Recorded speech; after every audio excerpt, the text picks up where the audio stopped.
আজকের ক্লাসে আপনাদের সবাইকে স্বাগত জানাচ্ছি। কেমন আছেন সবাই? ওয়ালাইকুম আসসালাম। জি আলহামদুলিল্লাহ আমি ভালো আছি। আপনারা কেমন আছেন?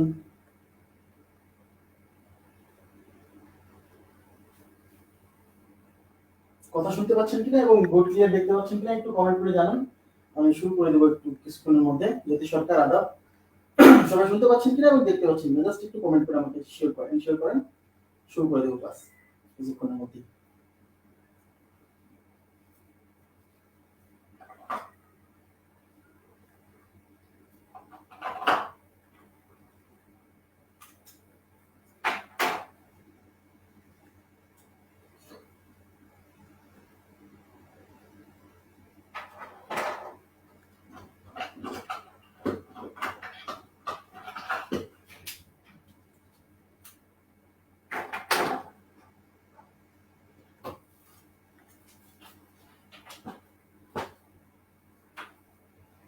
আচ্ছা, আমরা শুরু করছি। আমি আর 20 সেকেন্ড সময়।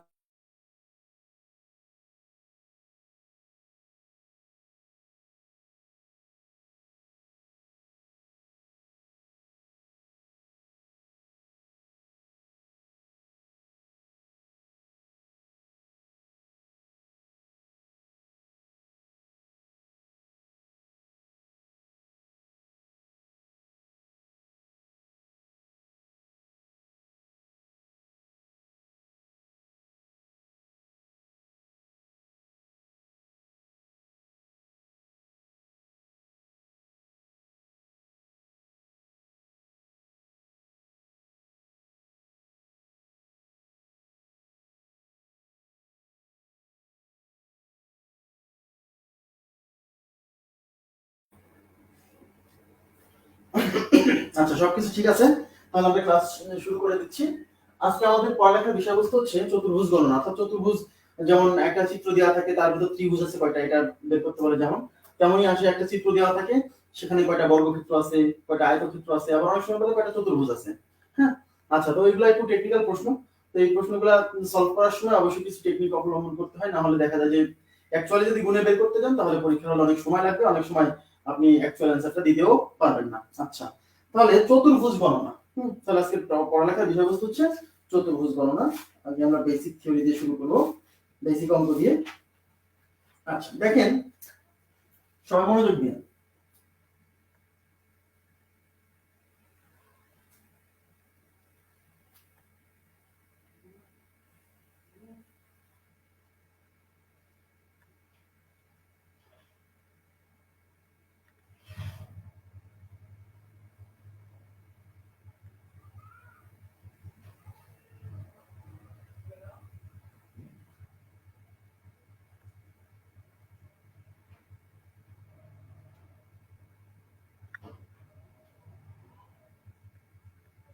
আচ্ছা, তাহলে আপনাকে যদি বলা হয় যে এই যে একটা চিত্র দেওয়া আছে, এই চিত্রতে আপনাকে বলবো যে এখানে কয়টা চতুর্ভুজ আছে, এখানে কয়টা বর্গক্ষেত্র আছে, এখানে কয়টা আয়তক্ষেত্র আছে। হ্যাঁ, প্রশ্ন তিন ধরনের, আবার বলছি, বলবে চতুর্ভুজ, বলবে আয়তক্ষেত্র কয়টা আছে, বলবে বর্গক্ষেত্র কয়টা আছে। তাহলে নাম্বার ওয়ান আমি বলছি যে চতুর্ভুজ কতটি,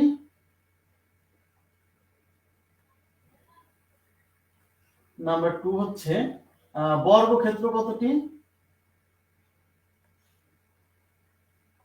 ওকে, আর নাম্বার থ্রি হচ্ছে আয়তক্ষেত্র কতটি।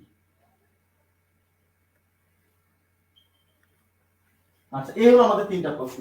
এখন প্রথমে আমরা প্রথমে হচ্ছে চতুর্ভুজ নির্ণয় শিখবো। হ্যাঁ, সেখান থেকে তারপরে কিভাবে বর্গক্ষেত্র বের করা যায়, তারপরে সেখান থেকে কিভাবে আয়তক্ষেত্র বের করা যায়।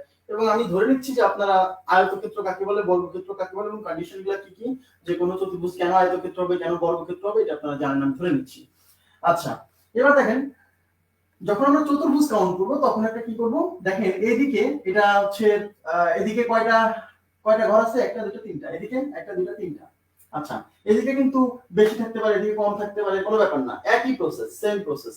তাহলে আমরা কি করব জানেন, এই পাশে যে নাম্বারিং করব, যে কয়টা ঘর আছে, তাহলে এটা 1 নাম্বার ঘর, এটা 2 নাম্বার ঘর, এটা 3 নাম্বার ঘর। ঠিক আছে, এই পাশে দিয়ে নাম্বারিং করব, এই পাশে দিয়েও নাম্বারিং করব। তাহলে 1 1 2 3, তাহলে এদিকেও কিন্তু 1, এটা তো 1 নাম্বার, এই পাশের জন্য এই সিরিয়ালের জন্য এটা 1 নাম্বার, এই কলামের জন্য এটা 1 নাম্বার, তাহলে এটা 1, এটা 2, এটা 3। আচ্ছা, এখন যখন আমরা চতুর্ভুজ নির্ণয় করব তখন আমরা যে কাজটা করব সেটা হলো এই পাশ দিয়ে ওই যে ত্রিভুজের এগুলা কি যোগ করছিলাম না, এই নাম্বারগুলো এখন যোগ করবেন।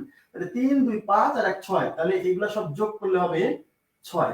তাহলে এই পাশ দিয়ে যোগ করবেন, আবার এই পাশ দিয়েও যোগ করবেন, তাহলে 3 2 5 আর 1 6। বোঝা গেছে বিষয়টা? তাহলে এই পাশে নাম্বারিং করে এগুলা সব যে ডিজিটগুলো যোগ করে যে ফলাফল পাবো, আবার এইদিকেও নাম্বারিং করে এই ডিজিটগুলো যোগ করে যে ফলাফল পাবো, এই ফলাফল আর এই ফলাফল গুণ করলে আমরা চতুর্ভুজ সংখ্যা পাবো। বোঝা গেছে বিষয়টা?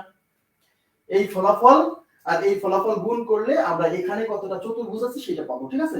তাহলে এদিকে 6 হইছে যোগ করে আর এদিকে যোগ করে 6 হইছে, তাহলে 6 গুণ 6 36টা চতুর্ভুজ আছে। তাহলে নাম্বার অফ কোয়াড্রিলেটারাল মানে হচ্ছে চতুর্ভুজ, তাহলে চতুর্ভুজ আছে হচ্ছে 36টা। এখন এই 36টা চতুর্ভুজের মধ্যে কিছু আছে বর্গক্ষেত্র আর কিছু আছে আয়তক্ষেত্র।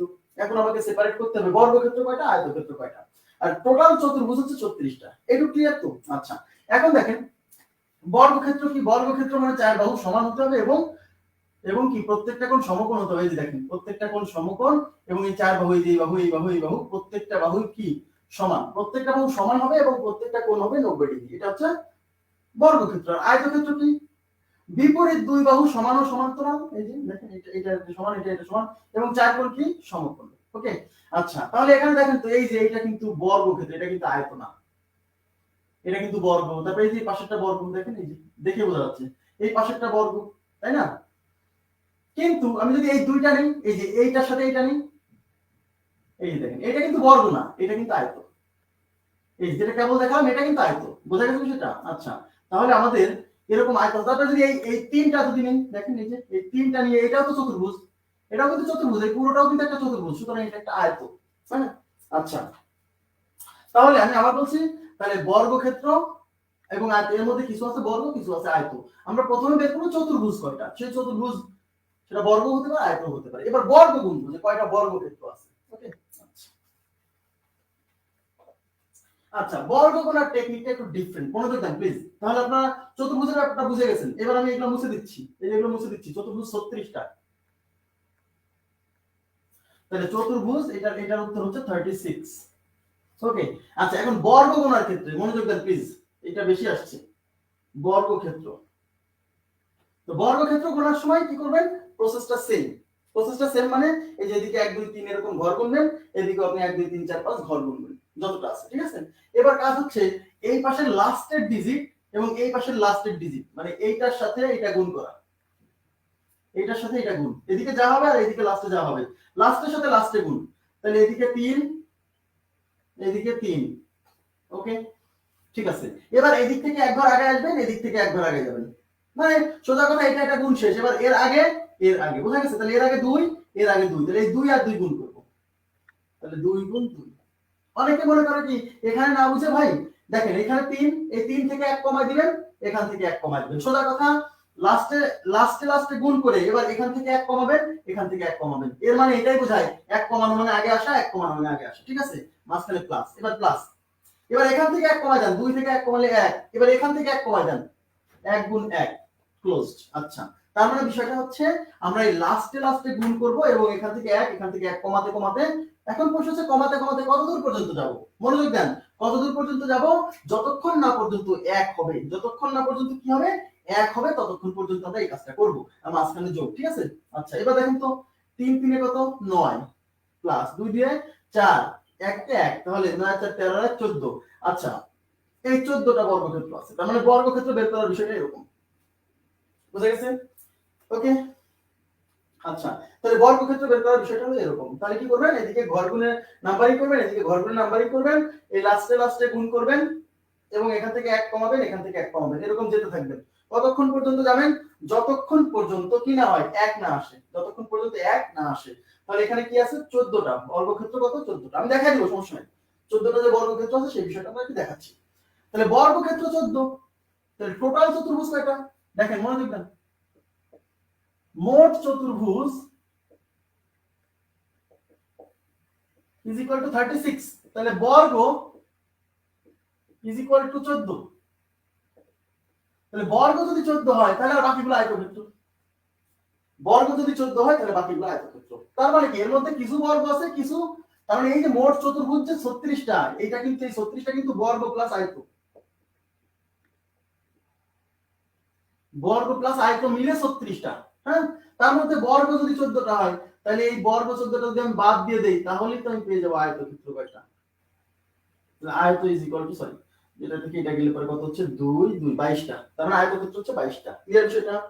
তাহলে আয়তক্ষেত্র 22টা। তার মানে প্রথমে আমাদেরকে যদি বলে, যদি প্রশ্নকর্তা বলে যে আয়তক্ষেত্র কয়টা, যদি প্রশ্নকর্তা বলে আয়তক্ষেত্র কয়টা আছে, শোনো মনে রাখবেন, যদি বলে চতুর্ভুজ কয়টা আছে, তাহলে আমরা এই যে প্রথমে এদিকে যে কাজটা প্রথমে করলাম 36টা বের করলাম যেভাবে, হ্যাঁ, তারপরে যদি বলে যে বর্গক্ষেত্র কয়টা আছে, তাহলে কি করবেন, এই যে বর্গক্ষেত্র বের করার টেকনিক এটা।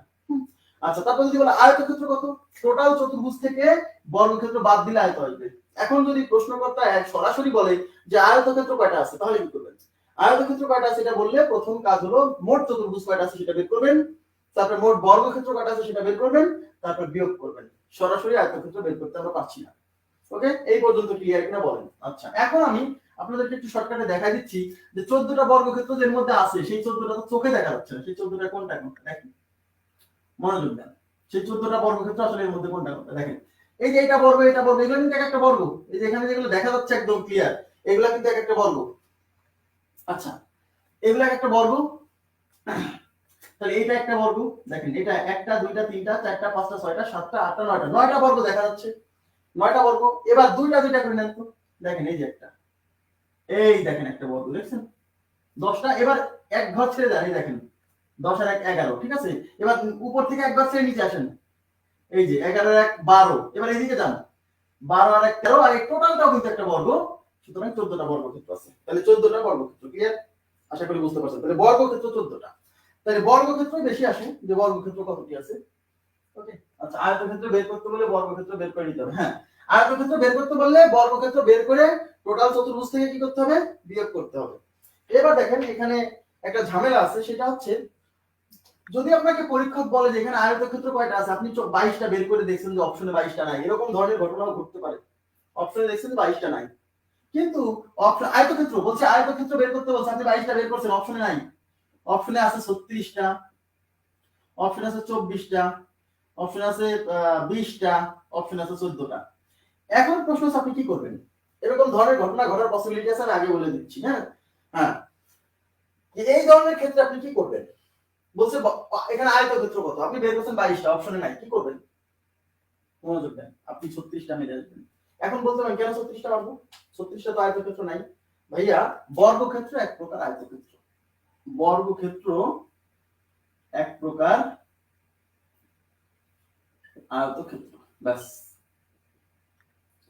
বর্গক্ষেত্র এক প্রকার আয়তক্ষেত্র, যে আয়তক্ষেত্রের 4 বাহু সমান তাকে বলে বর্গক্ষেত্র, যে আয়তক্ষেত্রের 4 বাহু সমান তাকে বলে বর্গক্ষেত্র। তার মানে যদি কখনো এরকম প্রশ্ন হয় যে আয়তক্ষেত্র কত, আপনি বের করছেন 22টা কিন্তু পাচ্ছেন না, মানে অরিজিনাল নিয়মে প্রথমে চতুর্ভুজ বের করছেন, তারপরে কি করছেন, বর্গ বের করে বিয়োগ করে দিচ্ছেন, নাই, তার মানে বুঝবেন যে এই টোটাল চতুর্ভুজই হচ্ছে আয়তক্ষেত্রের সংখ্যা। আশা করি বুঝছেন। ওকে, এই ধরনের মানে ঝামেলা ফেস হতে পারে, আমি আগে থেকে বলে দিলাম, বুঝে দিচ্ছি। তাহলে আশা করি বেসিক ব্যাপারটা আপনাদের ক্লিয়ার হয়েছে। এখন আমরা এখান থেকে কিভাবে অ্যাপ্লাই প্রশ্ন আসে সেই বিষয়গুলো একটু আলোচনা করব। ওকে, আচ্ছা, এখন দেখেন আমি আর একটা চিত্র আঁকাচ্ছি।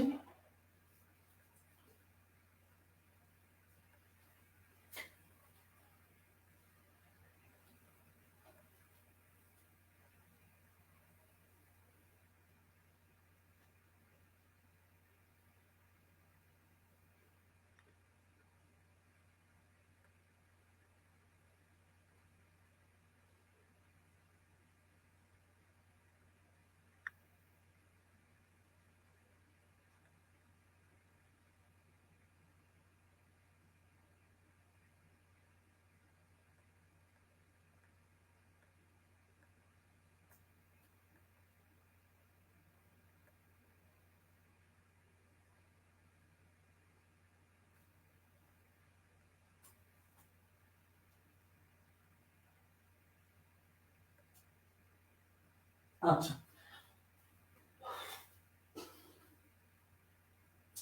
ওকে, এবার দেখেন আমরা এখানে বের করব যে এখানে মোট চতুর্ভুজ কতটা আছে, এখানে মোট বর্গক্ষেত্র কতটা আছে, এখানে মোট আয়তক্ষেত্র কতটা আছে।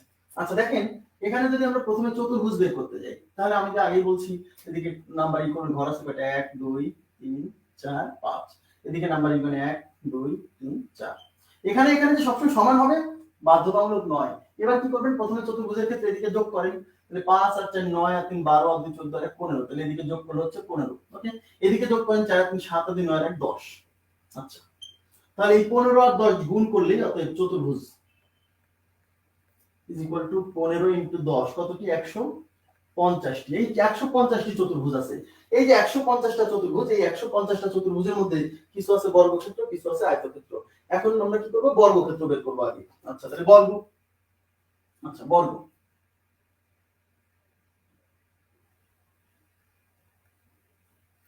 আচ্ছা বর্গক্ষেত্র বের করার সময় কি করতে হবে মনে আছে? এই পাশে লাস্টে আছে 5, এগুলো মুছে দেন। চতুর্ভুজ বের করা শেষ। এই পাশে লাস্টে আছে 5, এই পাশে লাস্টে আছে 4, গুণ করতে হবে। তাহলে 5 গুণ 4, ওকে, প্লাস। এবার কি করবে, 5 থেকে 1 কমান, 5 থেকে 1 কমালে 4, এই 4 থেকে 1 কমালে 3, তাহলে 4 গুণ 3। এই 4 থেকে 1 কমান, যত এদিকে যাবেন এখান থেকে 1 কমাবেন। 4 থেকে 1 কমালে 4 থেকে 1 কমালে হবে 3, 3 থেকে 1 কমালে হবে 2। এবার 3 থেকে 1 কমালে হবে 2, 2 থেকে 1 কমালে হবে 1। এবার এই 2 থেকে 1 কমালে হবে 1, আর 1 থেকে 1 কমালে হবে 0। এটার কোনো ভ্যালু নাই, এটার কোনো ভ্যালু নাই। তার মানে আমরা কি করব, আমি বলছি যে এরকম যে আমি লাস্টে লাস্টে গুণ করে 1 1 কমাতে কমাতে যেদিকে যাব কত দূর পর্যন্ত যাব, আমি বলছিলাম যে 1 যতক্ষণ না আসে। এখন কয় জায়গায় 1 আসতে হবে, এই দুইটার মধ্যে যে কোনো একটা 1 আসলে আপনি ছেড়ে দিবেন। এই দুইটার মধ্যে যে কোনো একটা 1 আসলে আপনি ছেড়ে দিবেন, ঠিক আছে? এই দুইটার মধ্যে যে কোনো একটা 1 আসলে ছেড়ে দিবেন, আর করার দরকার নাই। তাহলে এই যে দেখেন একটাতে 1 চলে আসছে, এরপর একটাতে আর আসবে না। এই 1 থেকে কমালে 0 হয়ে যাবে, গুণ করলে 0, ওটা কাউন্ট হবে না। ওকে, আচ্ছা তাহলে এবার দেখেন 4 5 20 প্লাস হচ্ছে 3 4 12 প্লাস হচ্ছে 3 2 6 2, তাহলে 20 আর 32 আছে, 38 আর 2 40। তার মানে এখানে বর্গক্ষেত্র আছে 40টা, ঠিক আছে? এখানে বর্গক্ষেত্র আছে কত, 40টা। তাহলে টোটাল চতুর্ভুজ আছে 150টা, সেখান থেকে এই বর্গক্ষেত্র যদি আমি 40টা বাদ দেই, কেন? কারণ এই 150টা চতুর্ভুজের মধ্যে কিছু আছে বর্গ, কিছু আছে আয়ত। তাহলে এই টোটাল থেকে যদি আমি বাদ দেই, এই টোটাল বর্গ প্লাস আয়ত থেকে যদি আমি বর্গটা বাদ দিই, তাহলে আয়তক্ষেত্র বের হবে। তাহলে কত, 110টা। তার মানে টোটাল আয়তক্ষেত্র আছে 110টা। আশা করি বুঝতে পারছেন, মুছে দিচ্ছি, ঠিক আছে? আচ্ছা,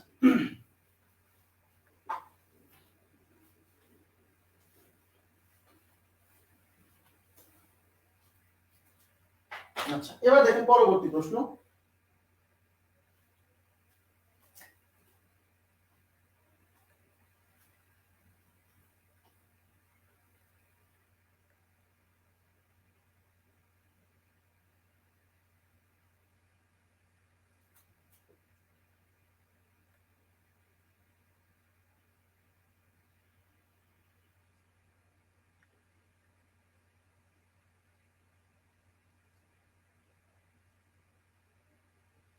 আচ্ছা, আপনাকে যদি বলা হয় যে এখানে চতুর্ভুজ কতটা আছে, আয়তক্ষেত্র কতটা আছে, বর্গক্ষেত্র কতটা আছে, এটা যদি বের করতে বলা হয় তাহলে আমরা কিভাবে করব? তো একই প্রসেস, এখানে এত বেশি যে মানে এখানে কতগুলা ঘর আছে, এদিকে কতগুলা ঘর আছে, এটা কোনো ব্যাপার না। তাহলে এখানে আমরা ঘর গুনছি 1 2 3 4, এবার এদিকে গুনলে 1 2, ওকে ফাইন। তাহলে চতুর্ভুজের সময় কি করছি, এগুলো সব যোগ করছি। তাহলে 4 3 7 3 9 1 10, তাহলে এগুলো যোগ করলে হবে 10, আর এগুলো যোগ করলে হচ্ছে 1 আর 2 3। তার মানে এবার চতুর্ভুজ কিভাবে পাবো, এইটা আর এটা গুণ করতে হবে, তাই তো? তাহলে চতুর্ভুজ is equal to 10 গুণ 3 is equal to কত, 30টি। তার মানে এখানে টোটাল চতুর্ভুজ আছে 30টি। এই যে 30টা চতুর্ভুজ, এই 30টা চতুর্ভুজের মধ্যে কিছু আছে বর্গ, কিছু আছে আয়তক্ষেত্র। হ্যাঁ, এই 30টার মধ্যে কিছু বর্গ আছে, কিছু আয়ত আছে। তাহলে আমরা এখন বর্গক্ষেত্র বের করতে হবে যে বর্গ কয়টা আছে। তো বর্গক্ষেত্র বের করার জন্য আমরা কি করছিলাম, এই লাস্টেরটা আর এই লাস্টেরটা গুণ করছি, মনে আছে? তাহলে 4 আর 2 গুণ করলে কত হচ্ছে, 4 গুণ 2 প্লাস। এবার এই 4 থেকে 1 কমাই দেব, 4 থেকে 1 কমালে 3, আর এই 2 থেকে 1 কমালে 1।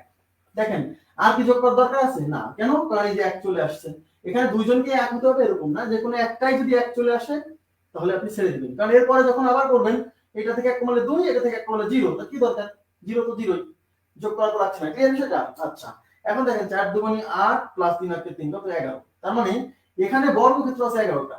তাহলে এই যে 30টা আছে কি, আয়ত প্লাস বর্গ। তাহলে এই 30টা আয়ত প্লাস বর্গ থেকে যখন আমি 11টা বাদ দেব, তখন কি চলে আসবে, আয়তক্ষেত্র চলে আসবে। তাহলে আয়তক্ষেত্র ইজ ইকুয়াল টু 30 মাইনাস 11, তাহলে কত কি, 19টি। তাহলে টোটাল আয়তক্ষেত্র আছে 19টি। জি,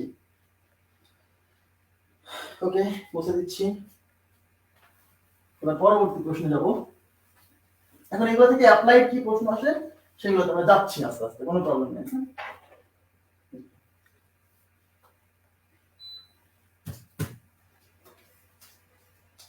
আচ্ছা দেখেন, পরীক্ষাতে বিসিএস পরীক্ষা আসা প্রশ্ন, যদিও সহজ প্রশ্ন, এই যে বিসিএস পরীক্ষা আসা প্রশ্ন দিলাম একটা।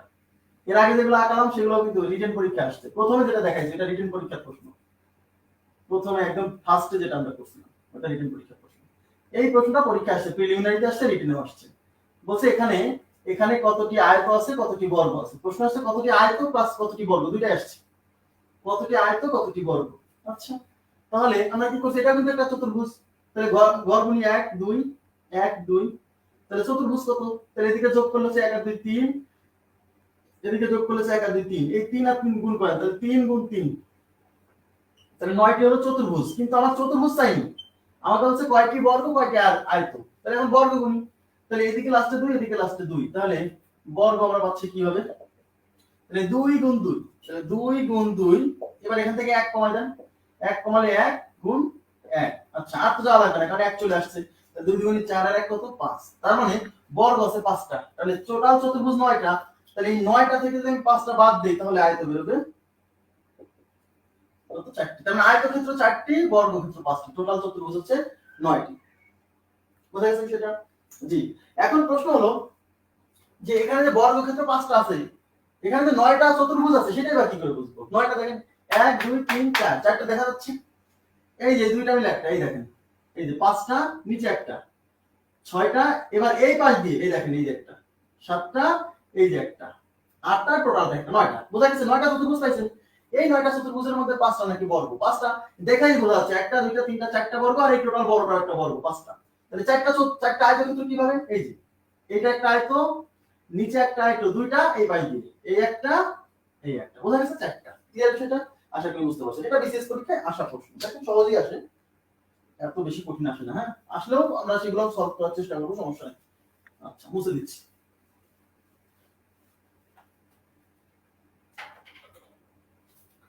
আচ্ছা এবার পরবর্তী প্রশ্নে যাচ্ছি। দেখেন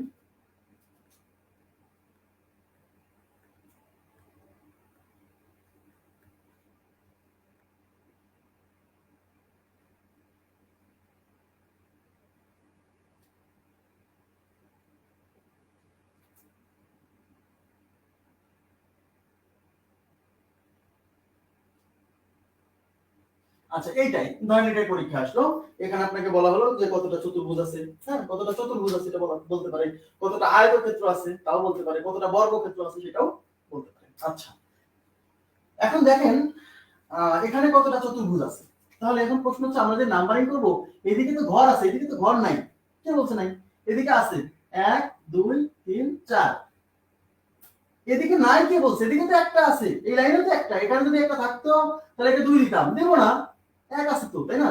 এখন চতুর্ভুজ বের করার জন্য এদিকে যোগ করতে হয়, তাহলে 4 আর 3 7 আর 2 9 আর 1 10, এদিকে যোগ করলে 10, এদিকে যোগ করলে কত হয়, কিছু নাই, এটা যোগ করলে 1 হবে।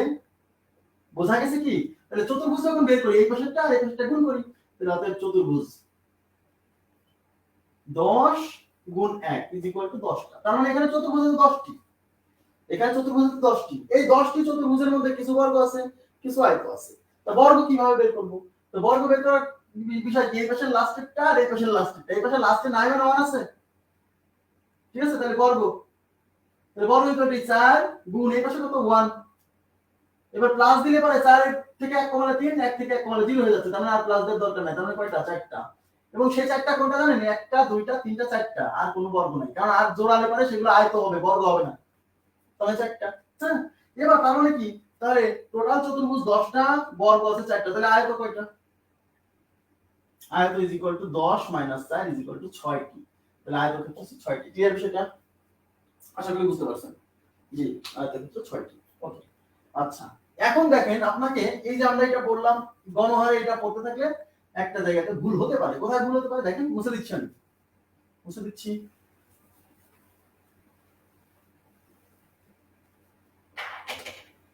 সেই ভুলটা হচ্ছে ধরেন প্রশ্ন আসছে এরকম,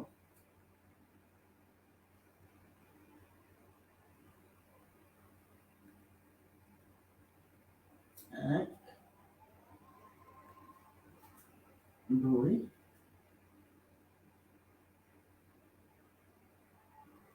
3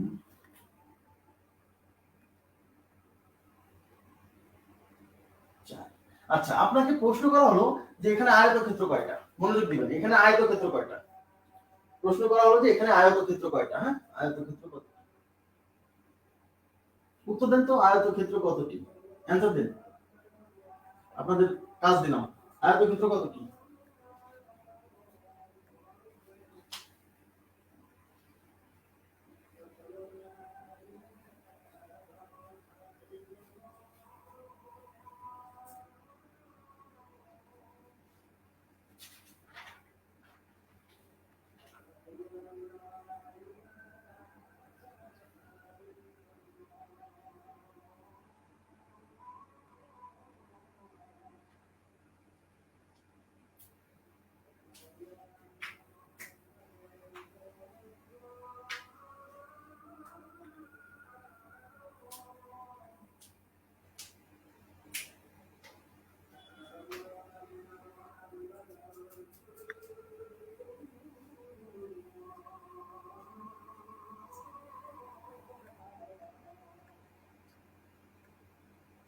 আচ্ছা, অনেকে উত্তর দিয়েছেন, অনেকে ভুল উত্তর দিয়েছেন, অনেকে রাইট উত্তর দিয়েছেন। আচ্ছা, যারা 6টা 7টা 9টা উত্তর দিয়েছেন, যারা 6টা দিয়েছেন তারাও লাইনে আছেন, কিন্তু যারা 9টা বলছেন 8টা বলছেন তারা আসলে কি করলেন আমি বুঝতে পারলাম না। আচ্ছা, যারা 10টা বলছেন তারা রাইট উত্তর দিয়েছেন। দেখেন, আমি আগে এখানে চতুর্ভুজ গুনবো, যখন আমি চতুর্ভুজ গুনবো এমএসটি শাপলা খাতুন 8টা কিভাবে পেলেন বলেন। যখন চতুর্ভুজ গুনবো তাহলে আমি কি করব, এদিকে ঘর গুনে যাব, 1 2 3 4। তাহলে চতুর্ভুজ গুনার সময় কি করতে হয়, এদিকে যোগ করতে হয়, 4 3 7 আর 2 9 আর 1 10। তাহলে এদিকে যোগ করলে 10, এদিকে কত 1। এবার এইটা আর এটা কি করতে হয়, গুণ করতে হয়। তার মানে চতুর্ভুজ ইজ ইকুয়াল টু 10 গুণ 1। তাহলে 10 গুণ 1 কত, 10টি। এখন আমাকে বলেন তো, এই যে একটা সিঙ্গেল যেটা দেখতে পাচ্ছেন, এই সিঙ্গেল যেটা দেখতে পাচ্ছেন, আপনার কি মনে হয় চোখের দেখা এটা এটা একটা বর্গক্ষেত্র? কিন্তু তো আয়তক্ষেত্র ভাই, এখানে তো কোনো বর্গক্ষেত্রই নেই, এখানে তো কোনো বর্গক্ষেত্রই নাই। সুতরাং যত এই যে 10টা চতুর্ভুজ আছে 10টাই আয়তক্ষেত্র। তাহলে উত্তর 10। যারা 9টা উত্তর দিচ্ছেন, 8টা উত্তর দিচ্ছেন, তাদের উত্তরটা আমি আসলে তাদেরকে কি বলবো, তারা কি ক্লাসে কেবল জয়েন করলেন না? দেখে কেন গুনবেন, দেখে কেন গুনবেন, দেখে গুনলেই বিপদে পড়বেন, দেখে গুনলেই বিপদে পড়বেন। কারণ পরীক্ষা হলে এত মাথা গরম থাকবে যে আপনার দেখে গোনার সময় থাকবে না, টাইম পাবেন না। আমি গুনে দিচ্ছি, এখানে 10টা আছে, এখানে একটাও বর্গক্ষেত্র নাই। যেহেতু এখানে বর্গক্ষেত্র নাই, সবগুলো কি আয়তক্ষেত্র, এটা খেয়াল রাখবেন। দেখেন, 1টা 2টা 3টা 4টা, 4টা চোখে দেখতে পাচ্ছেন। এবার 2টা করে নেন, এই যে এটা একটা 5টা। এবার এই পাশে 2টা নেন, 6টা। এবার এই 2টা নেন, 7টা। এবার 3টা করে নেন, এই যে 8টা। এবার এটা ছেড়ে দিয়ে এই যে এই 3টা 9টা, আর এই টোটাল বড়টা একটা 10টা। বোঝা গেছে সেটা? জি, এই যে দেখাইতে দিলাম, দেখা যায় 1 2 3 4, 4টা দেখা যাচ্ছে। এবার 2টা করে নেন, তাহলে এই 2টা মিলে একটা, তাহলে 4 আর 5। এবার এইটা একবার ছেড়ে দিয়ে এই 2টা মিলে একটা 6। এবার একবার ছেড়ে দিয়ে এই 2টা মিলে একটা 7টা। 2টা করে শেষ। এবার 3টা করে নেন, তাহলে 1 2 3, এই 3টা মিলে একটা 8টা। এবার এটা ছেড়ে দিয়ে এই 3টা মিলে একটা 9টা। বোঝা গেছে? আর এই টোটাল বড়টা একটা 10টা। এবার ক্লিয়ার হলো বিষয়টা? হ্যাঁ, ওকে। আচ্ছা, এজন্য বলছি সূত্র দিয়ে করেন, দেখাই তো দিচ্ছি ভাই, এখানে না দেখা দিচ্ছি, পরীক্ষা হলে তো দেখা দিতে সুযোগ নেই তো, একটু খেয়াল রাখবেন। হ্যাঁ, আচ্ছা, এবার দেখেন, এবার আমি আর একটা চিত্র আঁকাচ্ছি। ধরেন এরকম থাকলো,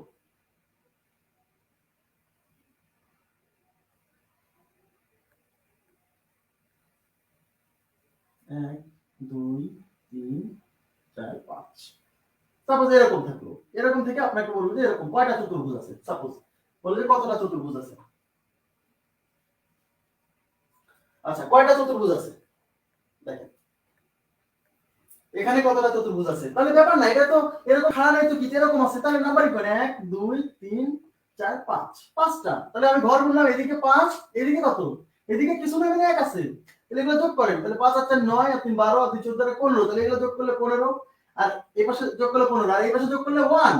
এবার এইটা আর এটা গুণ করেন, তাহলে 15 * 1 = 15। তার মানে চতুর্ভুজ আছে 15টা, চতুর্ভুজ আছে 15টা। বোঝা গেছে? হ্যাঁ, তাহলে একটা লাইন থাকলে সমস্যা নাই, সব যোগ করে দিবেন, শেষ। এখন এদিকে নাই তাহলে এদিকে যোগ করবো না। ওকে, আচ্ছা মুছে দিচ্ছি।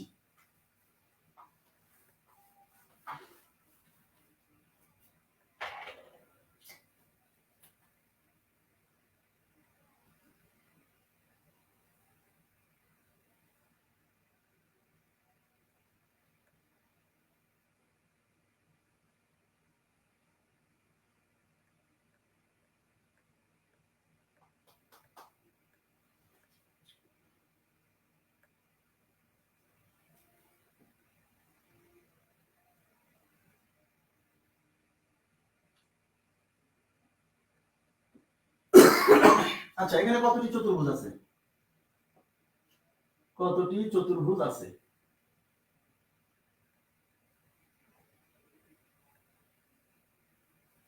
এখানে কতটা চতুর্ভুজ আছে বের করবো।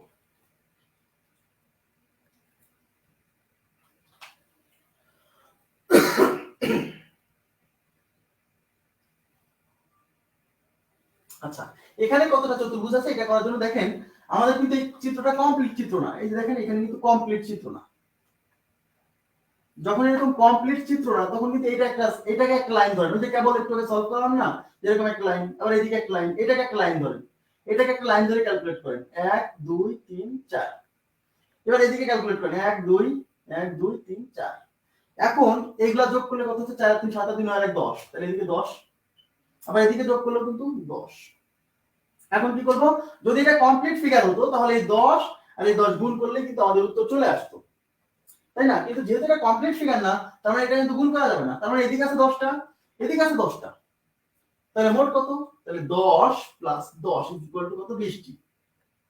এই 20টির মধ্যে দেখেন এই পাশ দিয়ে যখন আমি গুনছি 10টা, তখন এই এক নাম্বারটা কিন্তু আমার এদিকেও কাউন্ট হইছে। আবার এই পাশ দিয়ে যখন আমি 10টা গুনছি তখন এই এক নাম্বারটা কিন্তু এদিকেও কাউন্ট হইছে, বুঝছ না? এই এক নাম্বারটা কিন্তু এদিকেও কাউন্ট হইছে। তার মানে এই এক নাম্বারটা এই 10টার মধ্যে আছে, এই এক নাম্বারটা এই 10টার মধ্যে আছে, কিন্তু এটা তো একবার আসবে। তাহলে এটা যেহেতু দুইবার কাউন্ট হইছে তাহলে -1। জি তাহলে 19টা, 19টা না 20টা না 19টা। এই যে এটা দুইবার কাউন্ট হইছে, এই 10টার মধ্যে এই 10 এটা আছে, এই 10টার মধ্যে এটা আছে, তাই এটা থেকে তো আমরা দুইবার কাউন্ট করছি। যেহেতু এটাকে দুইবার কাউন্ট করছি তাহলে একবার কি করতে হবে? মাইনাস করে দিতে হবে। আশা করি বুঝতে পারছেন, এক নাম্বারটা দুইবার আছে। ক্লিয়ার এটা? ওকে। আচ্ছা এখন প্রশ্ন হলো যে এই জায়গাতে আর বর্গ কয়টা আছে? দেখেন 1 2 3 4 5 6 7, তাহলে 7টা বর্গ। তাহলে বর্গ 7টা, তাহলে বর্গ 7টা হলে বাকিগুলো আয়ত। তাহলে টোটাল চতুর্ভুজ কয়টা? টোটাল চতুর্ভুজ 19টা, তাই না? তাহলে 19টা থেকে যখন আমি বর্গ 7টা বাদ দেবো তাহলে 12টা, 12টি কি আয়তক্ষেত্র আছে 12টি। আশা করি বুঝতে পারছেন সবাই। ক্লিয়ার সেটা? জি ওকে, মুছে দিচ্ছি।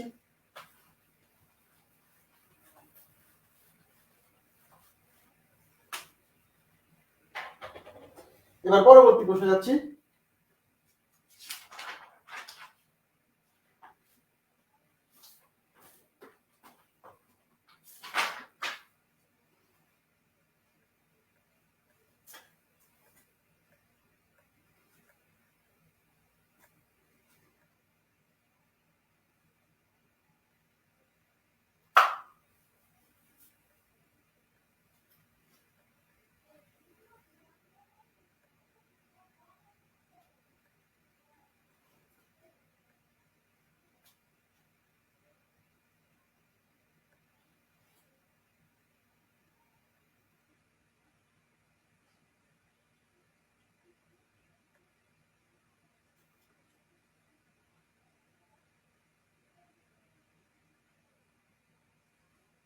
আচ্ছা এখানে কতটা চতুর্ভুজ আছে আমাদের এটা বের করব হিসাব করে।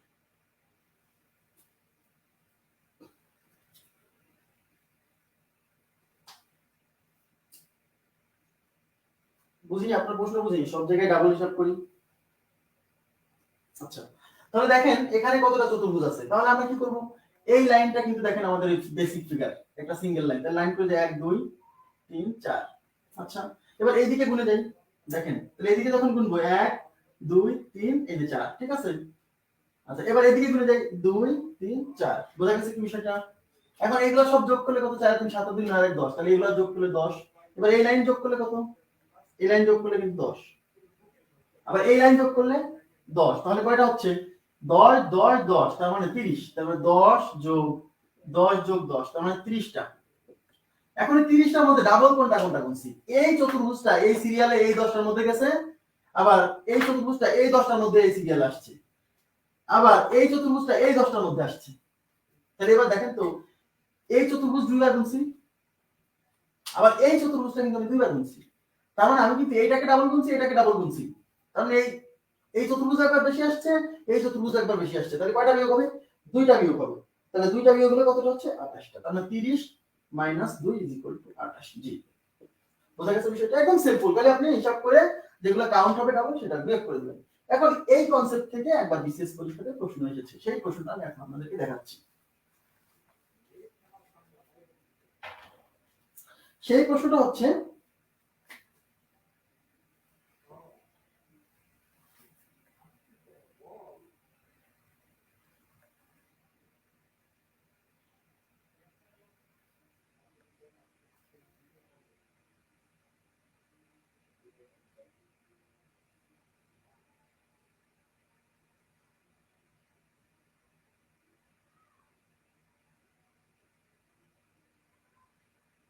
আচ্ছা এই প্রশ্নটা বিসিএস পরীক্ষাতে এসেছিল, হ্যাঁ, যে এখানে চতুর্ভুজ আছে কতটি, এখানে চতুর্ভুজ কতটি।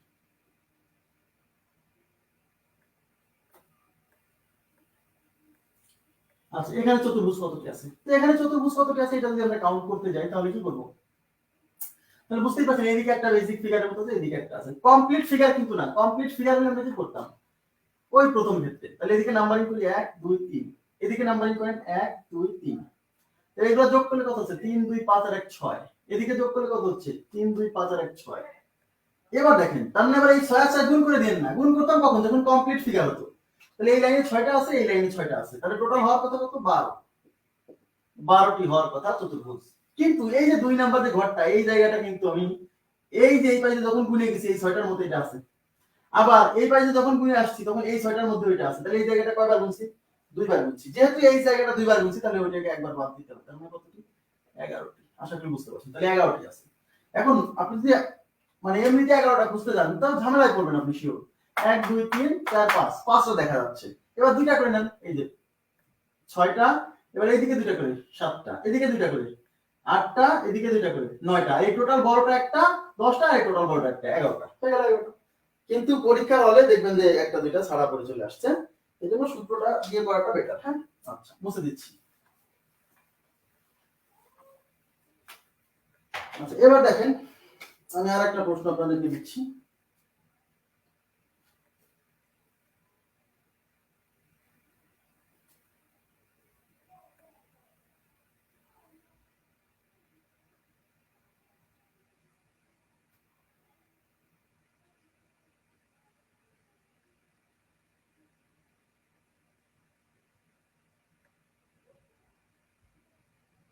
আচ্ছা বলা হয় এখানে কতটা চতুর্ভুজ আছে, আপনারা কয়েন তো একটু, এখানে কতটা চতুর্ভুজ আছে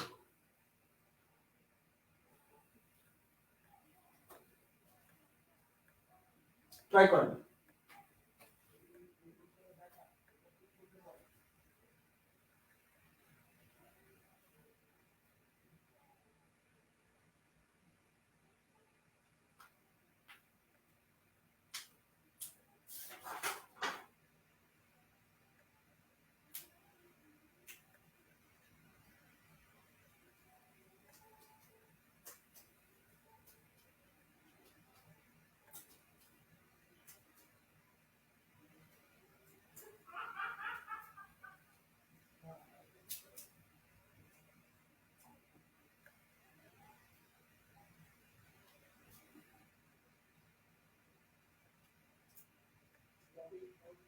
আচ্ছা অনেকে উত্তর দিয়েছেন, ধন্যবাদ। যারা 17টা উত্তর দিচ্ছেন তাদের উত্তর রাইট হয়েছে। আচ্ছা দেখেন এখানে আমি তাহলে এটা একটা সিরিয়াল, এটা একটা সিরিয়াল, এদিকে নাম্বারিং করেন 1 2 3। এখন বোকামি করে আবার এদিকে মনে করেন না, এটা কিন্তু দেখেন আমরা আগে যে চিত্রগুলো শিখছি সেখানে কিন্তু এরকম ছিল, এরকম এটার সাথে এটা মিলে গেছিল। দেখেন এই দাগ দিয়াতে এই চতুর্ভুজের সাথে এটা মিলে গেছিল, মানে এইটা আর এটা মিলাতে একটা নতুন চতুর্ভুজ সৃষ্টি হয়েছিল। কিন্তু এইটা আর এটা মিলাতে কোনো নতুন চতুর্ভুজ সৃষ্টি হয়নি, কারণ জায়গা মতো দাগটা পড়েনি। বুঝতে হবে বিষয়টা, যারা 27টা চিন্তা করতেছেন। হ্যাঁ খেয়াল করে দেখবেন, বোঝা গেছে কি বিষয়টা? আচ্ছা এখন প্রশ্ন হচ্ছে তাহলে এদিকে আপনি নাম্বারিং করেন, এই যে দাগগুলো কিন্তু জায়গা মতো মেশানি দেখেন, তাহলে ওরকম ভাবে চিন্তা করা যাবে না, তাহলে এটাকে একটা আলাদা লাইন চিন্তা করতে হবে, এটাকে একটা আলাদা লাইন চিন্তা করতে হবে। 1 2 3 এটাকে বলে 1 2 3 4 ক্লিয়ার বিষয়টা। আচ্ছা 3 2 5 আর 1 কত 6 আর 4 আর 3 7 আর 2 9 আর 1 10। তাহলে এদিকে পাইলাম আমি 6টা, এদিকে পাইলাম আমি 10টা। কোন চতুর্ভুজ কি কমন মানে কমন হইছে? কমন কিন্তু কোন চতুর্ভুজ নাই, তাহলে 16টা চতুর্ভুজ, এখানে কত 16টা। কিন্তু এই দুইটা চিত্র মিলে এই যে বড়টা, এই বড়টাও তো একটা চতুর্ভুজ, এই বড়টা কিন্তু কাউন্ট করা হয়নি, ওই বড়টা যোগ করতে হবে, এইটাই ভুল হবে। হ্যাঁ এইটাই ভুল হলে এই জায়গাতেই হবে, বড়টা কাউন্ট করতে ভুলে গেছে, বড়টা যোগ করলে একটা চতুর্ভুজ হলো এক্সট্রা, তাহলে মোট হলো কতটি 17টি। আশা করি বুঝতে পারছেন সবাই। ওকে বুঝে দিচ্ছি। হ্যাঁ আচ্ছা এবার দেখেন, এবার একটা বেসিক ফিগার দিচ্ছি, এই ফিগারটাও পরীক্ষা আসার মতো সহজ বা আসে পরীক্ষায়। হ্যাঁ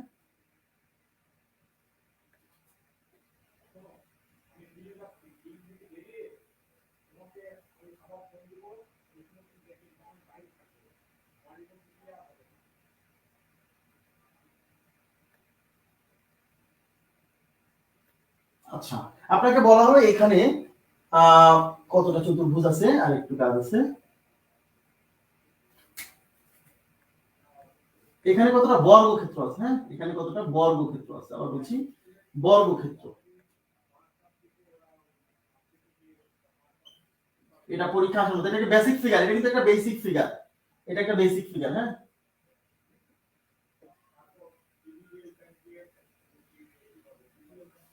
আচ্ছা দেখেন এখানে কতটা বর্গক্ষেত্র আছে, পরীক্ষা আসার মতো প্রশ্ন। আচ্ছা এবার দেখেন এখানে কতটা বর্গক্ষেত্র আছে, এটা যদি বের করতে যাই আমরা দেখতে পাচ্ছি এই যে এইটা একটা, এই যে এই মাঝখানে 4টা দাগ বাদ দেন, এইটা কিন্তু একটা বর্গ, এইটা কিন্তু একটা বর্গ, এইটা কিন্তু একটা বর্গ, এইটা কিন্তু একটা বর্গ, তার মানে বর্গ ছোট ছোট 4টা, আর এই টোটালটাও কিন্তু একটা বর্গ, টোটালটাও কি একটা বর্গ, বোঝা গেছে? তাহলে 4টা 4 আর টোটালটা একটা 5টা, আর এই যে মাঝখানের বাহুগুলো যোগ করে এই যে একটা বর্গক্ষেত্র নতুন তৈরি হয়েছে। হ্যাঁ এই যে এটা হচ্ছে একটা, তাহলে কত হলো 6টা, তার মানে টোটাল বর্গক্ষেত্রের মধ্যে 6টা। পরীক্ষা আসার মতো একটা প্রশ্ন, এবং কিছু কিছু জায়গাতে 7টা কোথায়, যারা 7টা দিবেন 7টা হয়নি কিন্তু। হ্যাঁ তাহলে কয়টা বর্গক্ষেত্র 6টা বর্গক্ষেত্র। তাহলে মাথায় রাখবেন যে এরকম কোন ফিগার যেখানে থাকবে সেখানে 6টা বর্গক্ষেত্র থাকবে। হ্যাঁ এই বড়টা সহ 6টা। আর যদি কোথাও এরকম ফিগার থাকে, মনোযোগ দেন, এই দুটো বেসিক ফিগার মনে রাখবেন, যদি কোথাও এরকম ফিগার থাকে তাহলে 5টা বর্গক্ষেত্র থাকবে। ওকে তাহলে এরকম ফিগার যদি থাকে কোথাও, তাহলে কয়টা বর্গ থাকবে 5টা বর্গ থাকবে।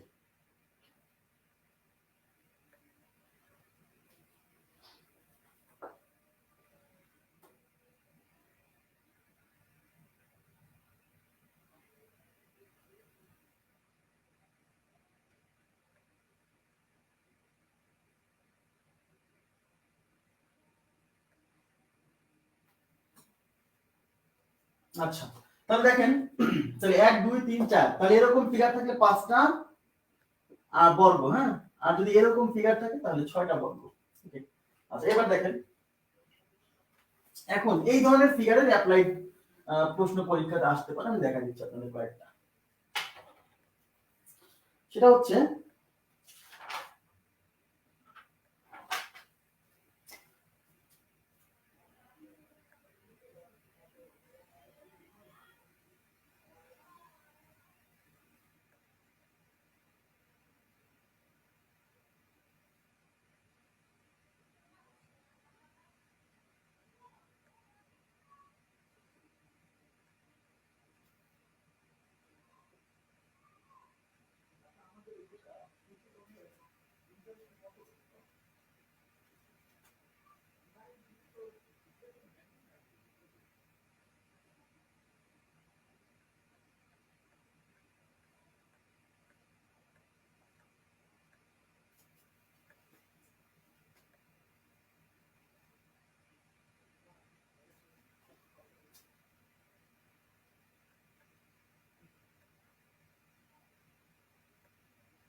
এখানে কতটি বর্গক্ষেত্র আছে বের করতে হবে। হ্যাঁ, এখানে কতটা বর্গক্ষেত্র আছে এই জায়গায়, কতটা বর্গক্ষেত্র আছে, ঠিক আছে, বর্গক্ষেত্র কতটি।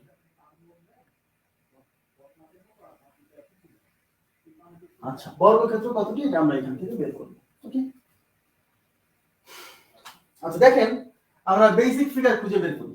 বেসিক ফিগার খুঁজে বের করতে গেলে আমি যদি একটা নাম দেই এ বি সি, আর এই জায়গাতে যদি ডি দেই, তাহলে দেখেন এ বি সি ডি একটা বেসিক ফিগার। এই যে এই অংশটা, এই যে অংশটা, এই যে উপরের এই অংশটা কি একটা বেসিক ফিগার না? এবং এর মধ্যে এই দেখেন দুইবার এই যে এই দাগটা টানা আছে, এদিকে একটা দাগ টানা, এদিকে একটা দাগ টানা, তার মানে এর মধ্যে পাঁচটা আছে। একটু ভুলে যান, এটা ভুলে যান, একটু ভুলে যান, এই ভিতরে একটু ভুলে যান, শুধু এইটুকু চিন্তা করেন, এদিকে পাঁচটা, তাহলে এখানে পাঁচটা, তার মানে এই জায়গাতে আছে পাঁচটা। ওকে, আবার এই যে এই জায়গাটা, এই যে এটাও কিন্তু ওই একই অবস্থা হয়ে আছে, একটু ভুলে যান, এই মাঝখানে দুইটা দাগ দেওয়া আছে, তার মানে এই জায়গাতেও আছে পাঁচটা। কিন্তু হ্যাঁ, এই জায়গাতে পাঁচটা আছে কথা সত্য, কিন্তু এই যে অংশটা, এই অংশটা কিন্তু আমরা এই প্রথম ফিগারের মধ্যে গুনে নিছি। তাহলে যেহেতু এখানেও পাঁচটা আছে, কিন্তু এই জায়গাটা যেহেতু এর মধ্যে গুনে নিছি, সুতরাং এখানে আমরা পাঁচটা না লিখে পাঠিয়ে নেব 5 - 1 ইজ ইকুয়াল টু কত, 4। ক্লিয়ার? এবার দেখেন এই যে নিচের যে অংশটা, এই নিচের অংশটাকেও কিন্তু একই অবস্থা হয়ে আছে। দেখেন এই যে, তার মানে এখানেও কয়টা, এইটুকু আর এইটুকু বাদ দেন, এখানেও কিন্তু আমাদের পাঁচটা হয়ে আছে, তাই না? তার মানে এই কেন পাঁচটা হয়ে আছে, তার ভেতর এই যে এই জায়গাটা কিন্তু এই সাইডটার মধ্যে কিন্তু কাউন্ট হয়েছে। দেখেন এই জায়গাটা কিন্তু এখানে কাউন্ট হয়েছে, সুতরাং এখানে পাঁচটার পরিবর্তে আমি দেবো কয়টা, চারটা। এখন প্রশ্ন হলো, এই যে মাঝখান দিয়ে এই জায়গা, এই জায়গা আর এই জায়গায় এক্সট্রা করে আমাকে গুনে নিতে হবে। আচ্ছা, এখানে কয়টা আছে? এখানে কিন্তু এই ছোট ফিগারের মধ্যে আবার কিন্তু এগুলা করা আছে। তাহলে আমরা জানি এরকম কোন একটা বর্গের মধ্যে যদি এরকম দাগ থাকে, একটা দুইটা তিনটা চারটা, টোটালটা মিলে পাঁচটা, তাহলে এখানেও পাঁচটা আছে। কিন্তু এই বড়টা কিন্তু আমরা এটার মধ্যে কাউন্ট করে নিছি, তাই না? তার মানে এখানে এক্সট্রা আছে কয়টা, চারটা, তাহলে এখানে এক্সট্রা চারটা। হ্যাঁ, এক্সট্রা গুলো আমি আলাদা করে দিচ্ছি। এক্সট্রা এখানে চারটা, এখানে কয়টা, এখানে কিন্তু আমরা জানি এখানে ছয়টা বর্গক্ষেত্র আছে এর মধ্যে। ছয়টা, আমরা একটু আগে শিখে আসছি। মানে এই একটা দুইটা তিনটা চারটা, আর এই বড়টা একটা, আর এই যে চার কোণা যোগ করাতে চারটা হয়েছে, সরি একটা হয়েছে। তাহলে এখানে আছে ছয়টা, কিন্তু এই ছয়টার মধ্যে এই যে বড় বর্গটা কিন্তু এর মধ্যে গুণা, তার মানে এক্সট্রা আছে কয়টা, পাঁচটা। আবার এখানেও কিন্তু একই কাহিনী, এর মধ্যে কিন্তু মোট কয়টা বর্গ আছে, ছয়টা বর্গ আছে। তার মধ্যে কিন্তু এই বড় বর্গটা কিন্তু আমি কি কাউন্ট করে নিছি এর মধ্যে, তার মানে আসলে এক্সট্রা কয়টা আছে, পাঁচটা। তাহলে 5 5 10 আর 4 14, এই 14 হলো এক্সট্রা। আর এই যে 5 আর 4 9 আর 4 13, 13 আর 14 কত হয়, 13 আর 14 27। তাহলে উত্তর হচ্ছে 27। আশা করি বুঝতে পারছেন সবাই। জি, 27টি। আচ্ছা, 27টি।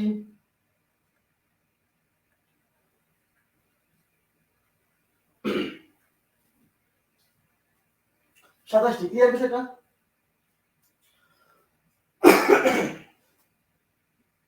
আশা করি বুঝতে পারছেন। তাহলে আমাদের প্রথমে কাজ হলো এরকম ভাবে বড় বড় ফিগারগুলো গুনে নিলাম, তারপরে এক্সট্রা যে কয়টা আছে সেটা কাউন্ট করে নিলাম। তাহলে মুছে দিচ্ছি এখন। হ্যাঁ, মুছে দিব। আচ্ছা,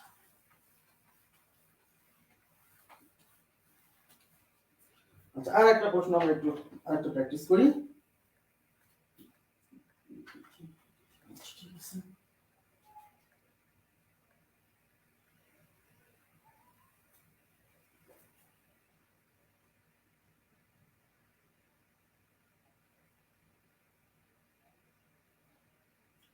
যারা স্কেল ছাড়া সরল রেখা আঁকতে পারেন না, তারা আস্তে আস্তে আঁকতে জানার জন্য হয় না, জোরে টান দিলেন, জোরে টান দিলেন, দেখবেন ধরে গেছে।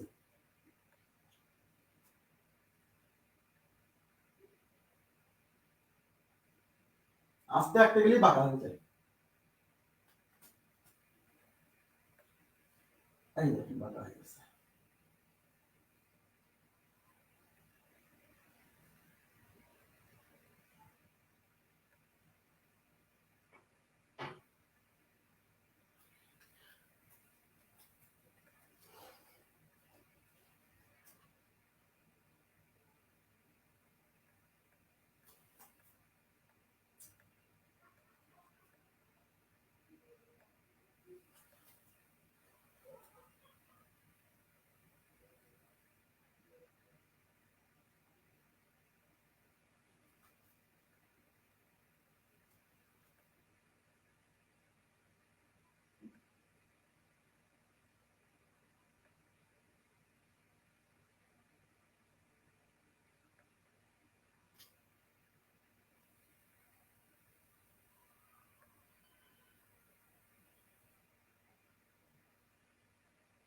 আচ্ছা এখানে কতটা বর্গক্ষেত্র আছে আমাদের এটা কি আইডেন্টিফাই করতে হবে, হ্যাঁ, যে এখানে কতটি বর্গক্ষেত্র আছে। আচ্ছা বর্গক্ষেত্র কতটি?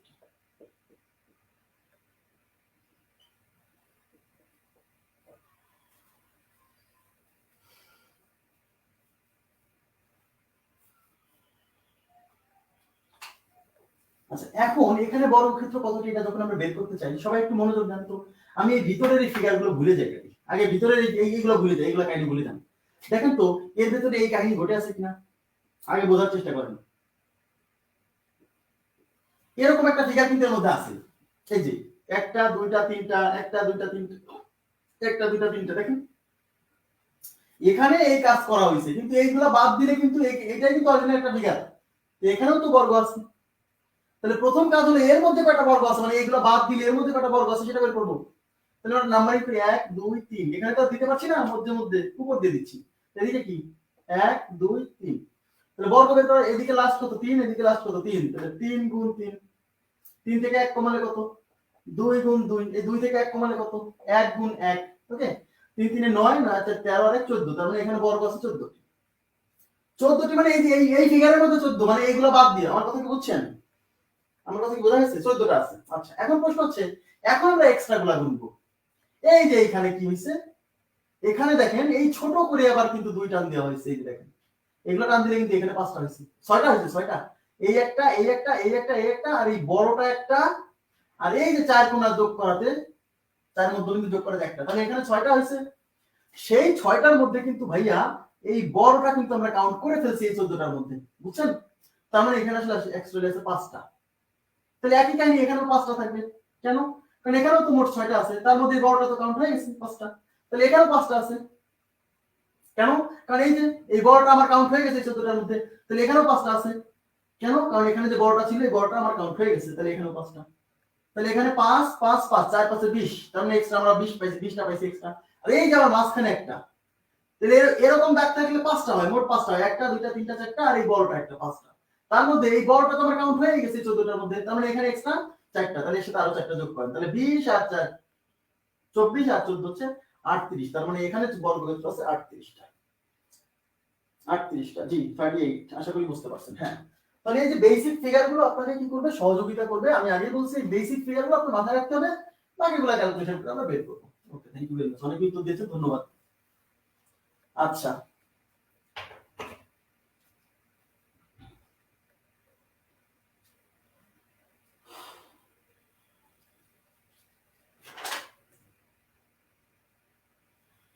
আচ্ছা আর একটা প্রশ্ন আসার মতো, খুবই গুরুত্বপূর্ণ, মনোযোগ দিন।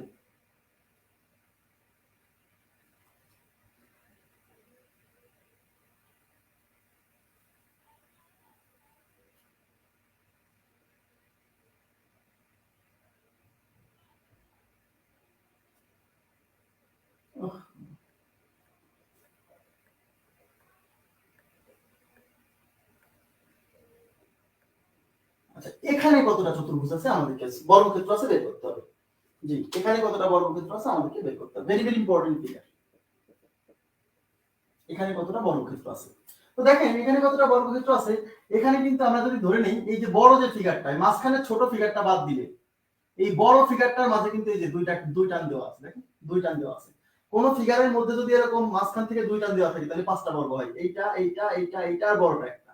তাহলে এই টোটাল বড়টার মধ্যে এই যে এবিসিডি যদি নাম দেই, এই এবিসিডি তে কিন্তু দেখেন 2 টান দেওয়া আছে, তার মানে এবিসিডি তে 5টা আছে। আবার এবিসিডির মাঝে ধরেন এফ ই এফ জিএইচ, এই ইএফ জিএইচ কিন্তু একটা চতুর্ভুজ, সেই চতুর্ভুজটাকে কিন্তু আবার 2 টান দেওয়া, তার মানে এখানেও মাঝখানে 5টা আছে, তার মানে ই এফ জিএইচ এখানে 5টা, তার মানে কত 10টা, তার মানে টোটাল বর্গক্ষেত্র আছে 10টা। জি থ্যাংক ইউ ভেরি মাচ। ওকে সবাই উত্তর দিচ্ছেন, থ্যাংক ইউ। আচ্ছা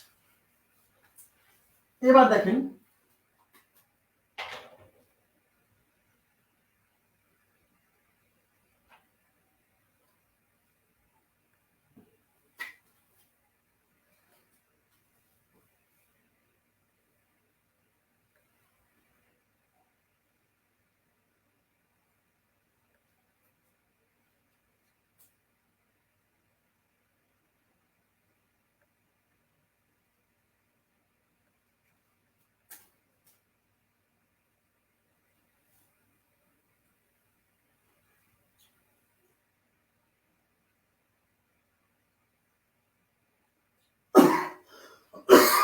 যদিও বর্গ হয়নি, এই যে লাস্টে যে এগুলো বর্গ, হ্যাঁ লাস্টে যে ভালো না হলো এগুলা বর্গ ধরে নিতে হবে।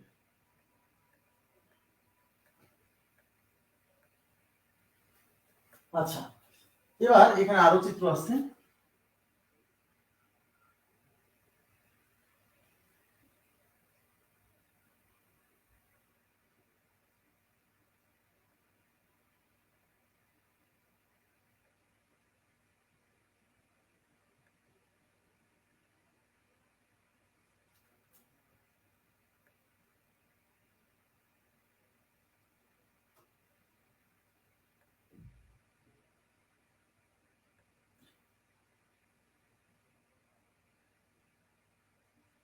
আচ্ছা, এখানে কতটি বর্গক্ষেত্র আছে আমাকে খুঁজে বের করতে হবে। ওকে, আচ্ছা দেখেন এখানে আমরা এই ভিতরের যে ফিগারগুলো, ভিতরে কোন ফিগার আছে একটু আগে আমরা দেখলাম, দেখেন এরকম ফিগারগুলো আছে, এই দুই টান দেওয়া আবার এই মাঝখানে দুই টান দেওয়া, তার মানে এখানে এই যে এটা বড়টার জন্য কিন্তু 5টা, আবার এই ভিতরের ছোটটার জন্য কিন্তু 5টা, 10টা। হ্যাঁ, এই ভিতরের ছোটটার গল্প ভুলে যান, আগে আপনি চিন্তা করেন এর ভিতরে কিন্তু এই ভিতরের ছোটটা যদি বাদ দেন তাহলে এরকম কিন্তু ফিগার একটা আছে, দেখা যাচ্ছে না, বুঝে নিতে হবে। হ্যাঁ, 1 2 3 4 2 3 4, দেখেন এরকম ফিগার কিন্তু আছে ভিতরে। এই যে দেখেন, এই যে একটু বাদ দেন, এগুলো বাদ দিলে পারে, এই যে 1 2 3 4, এদিকে 1 2 3 4, তাহলে প্রথম কাজ হলো এই 4/4 এখানে কতটা বর্গক্ষেত্র আছে সেটা বের করব। ঠিক আছে, তারপর আমি নাম্বারিং করি 1 2 3 4, এদিকে 1 2 3 4, তাহলে 4 থেকে 4, এই যে লাস্টে 4 4 গুণ করেন, তাহলে 4 গুণ 4, এবার এখান থেকে 1 1 কমান, 1 কমালে এখানে হবে 3, 1 কমালে 3, এই যে 1 1 কমাবেন, এবার এখান থেকে 1 1 কমান, 1 কমালে হবে 2 গুণ 2, এবার 1 1 কমালে হবে 1 গুণ 1, তাহলে 4 4 16 প্লাস 9 প্লাস 4 প্লাস 1, 16 9 25 আর 4 29 আর 1 30, তার মানে আমরা এই যে ভিতরের যে বেসিক যে স্ট্রাকচার, সেই স্ট্রাকচারের মধ্যে 30টা আছে, এই 30টা আমরা খুঁজে পাইছি। এখন প্রশ্ন হচ্ছে, এখন আমরা এই ভিতরের এক্সট্রা গুলো গুনবো।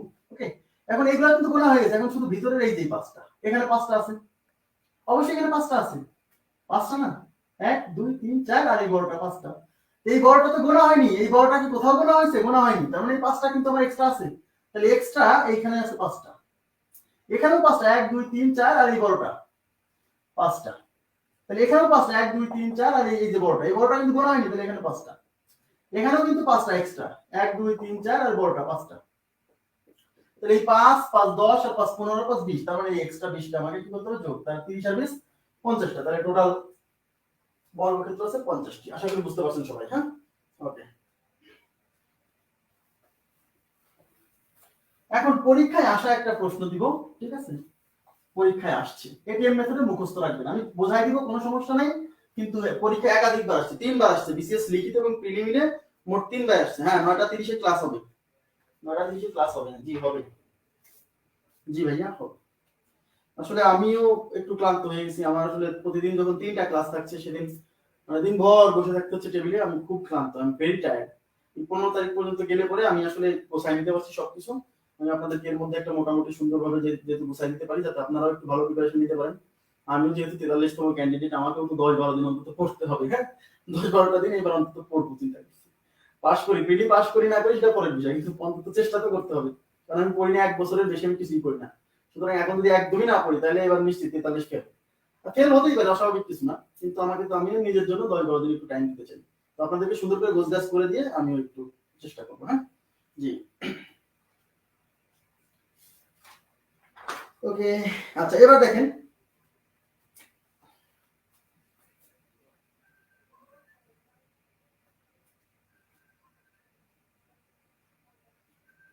আচ্ছা এখানে যে ফিগারটা দেওয়া আছে, ফিগারটা একটু আমাকে চতুর্ভুজ করো,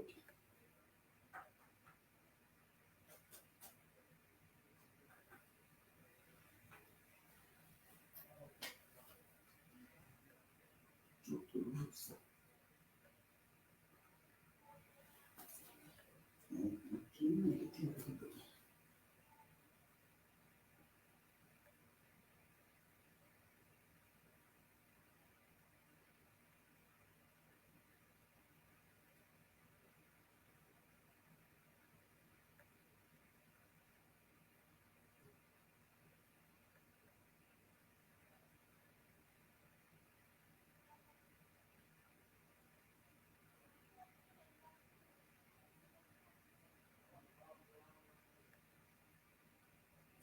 যে এক আপু আমাকে একটা প্রশ্ন দিয়েছেন, ওই প্রশ্নটা অবশ্যই করে দিতে হবে।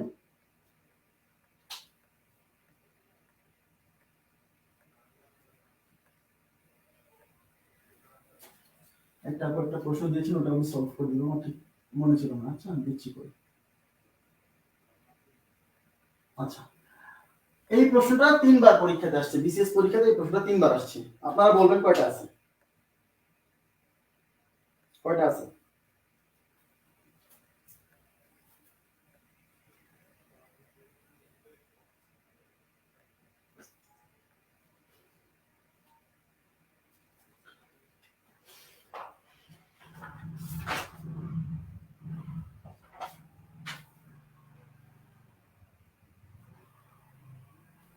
এখানে কিন্তু চতুর্ভুজ, আবার বলছে এখানে চতুর্ভুজ, কিন্তু চতুর্ভুজ কতটি? এখানে পরীক্ষায় প্রশ্ন আসছে, এখানে চতুর্ভুজ কতটি, আবার বর্গ আয়ত মনে করেন না, চতুর্ভুজ কতটি, চতুর্ভুজ কতটি? জি,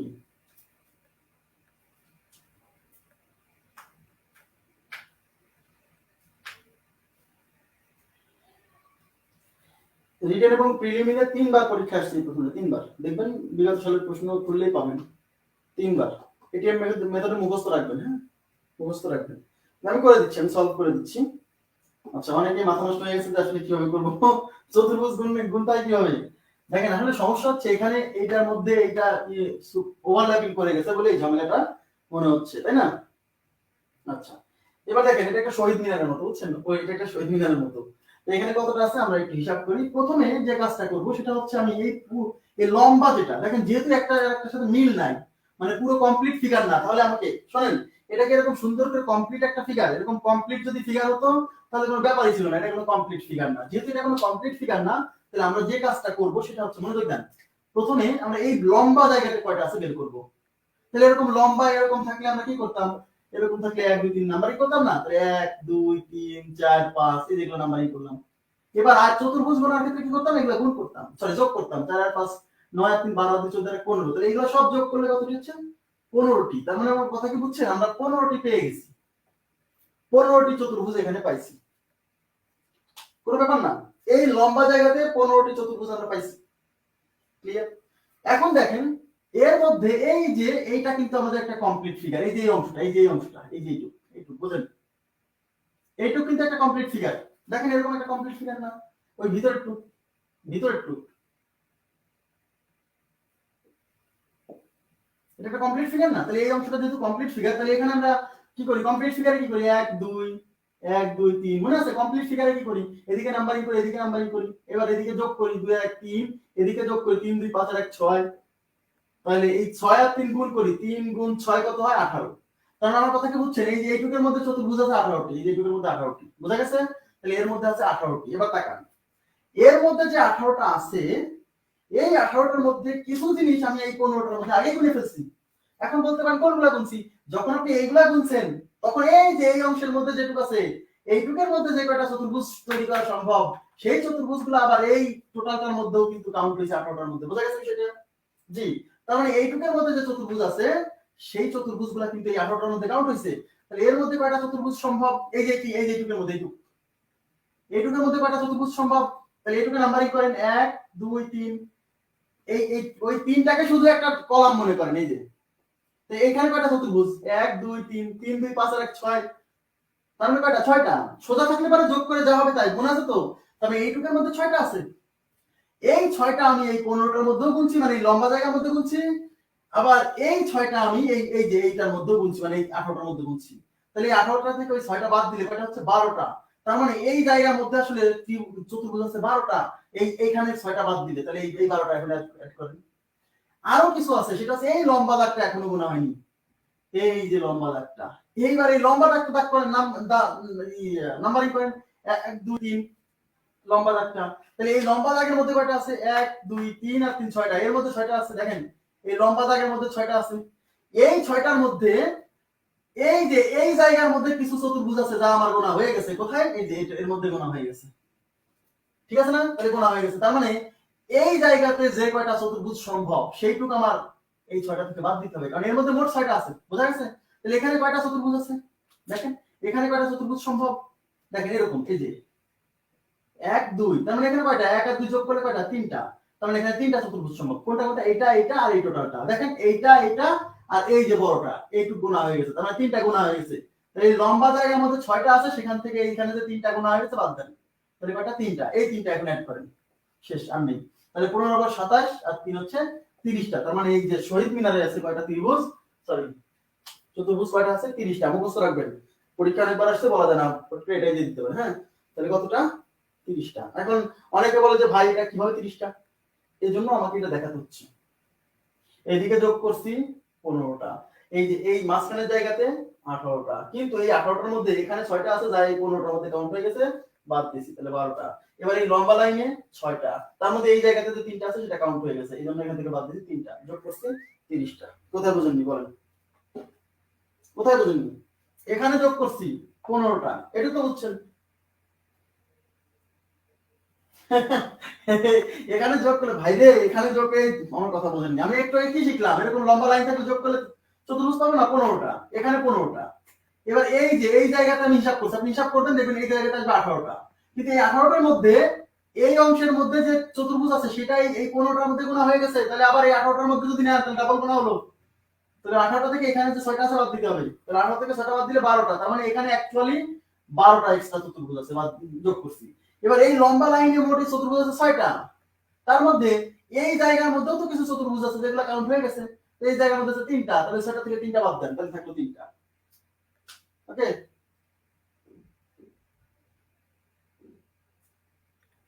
সুমন আহমেদ বুঝছেন ভাইয়া? বুঝে দেখি।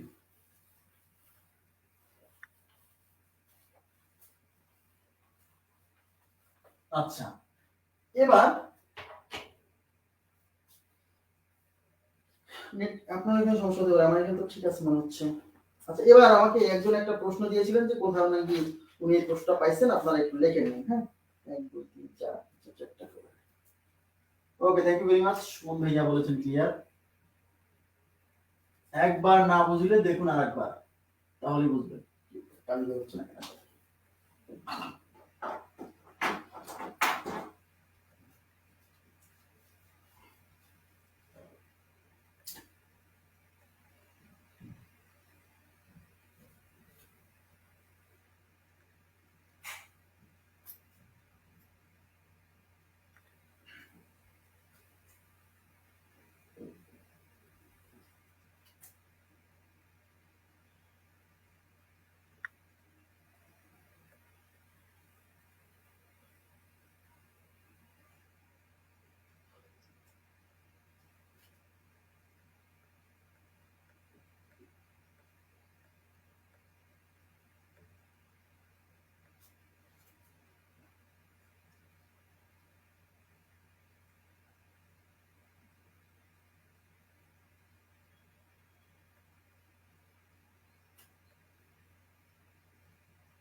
আচ্ছা,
আচ্ছা, এখানে কতটা বর্গক্ষেত্র আছে আমাদের এটা খুঁজে বের করতে হবে। বর্গক্ষেত্র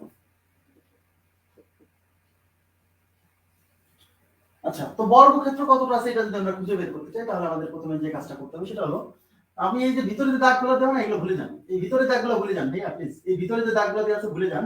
এখানে একটা ফিগার আছে দেখেন, ওই দাগগুলো বাদ দিলে কিন্তু এখানে একটা বেসিক ফিগার আছে, এই যে 1 2 3 4 1 2 3 4 দেখেন এরকম ফিগার আছে না, এগুলো দাগ বাদ দিলে তাহলে এই ফিগারগুলোর মধ্যে তো বর্গক্ষেত্র আছে, এই যে এটা একটা, এই যে এই যে আমার কথা বুঝতে পারছেন? তাহলে এরকম বর্গক্ষেত্র কয়টা আছে? 1 2 3 4 1 2, তাহলে এদিকে 4 এদিকে লাস্ট 4 এদিকে হচ্ছে 2, তাহলে বর্গক্ষেত্রের জন্য কি করতে হয়? এগুলো গুণ করতে হয়, 4 আর 2 গুণ করতে হয়, তাহলে 4 গুণ 2 প্লাস এই 4 থেকে 1 কমালে 3, 2 থেকে 1 কমালে 1 প্লাস 3 থেকে 1 কমালে 2, 2 থেকে 1 কমালে 1, তাহলে যোগ করুন 4 দুগুণে 8, 3 একটা 3, 2 একটা 2, আচ্ছা কি হলো কি করলাম?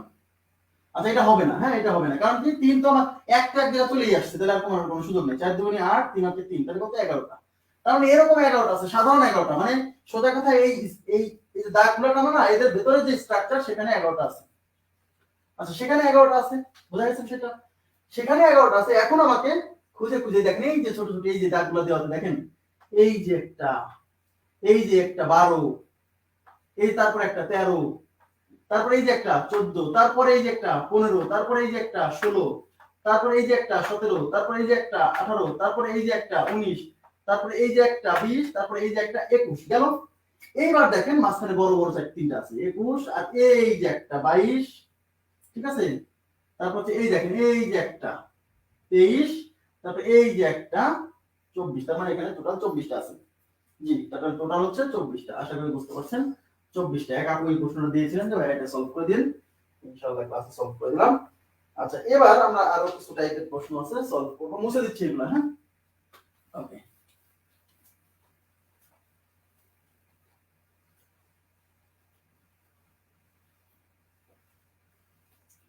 আচ্ছা, এবার দেখেন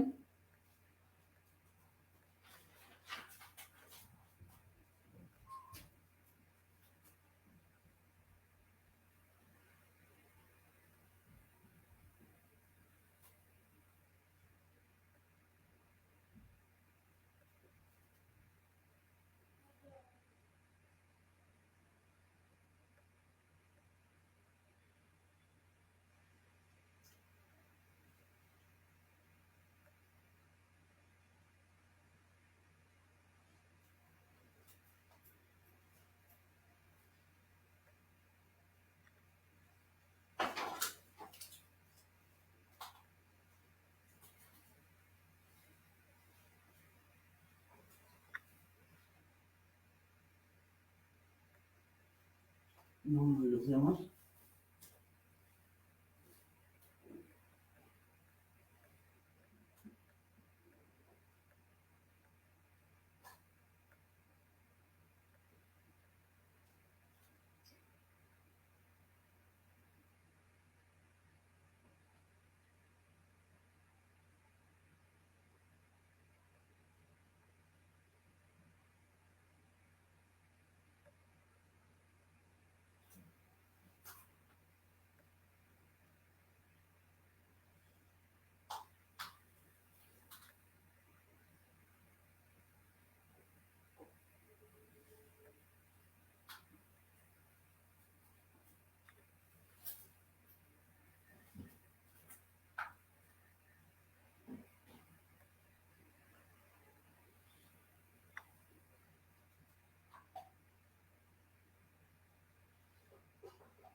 আচ্ছা,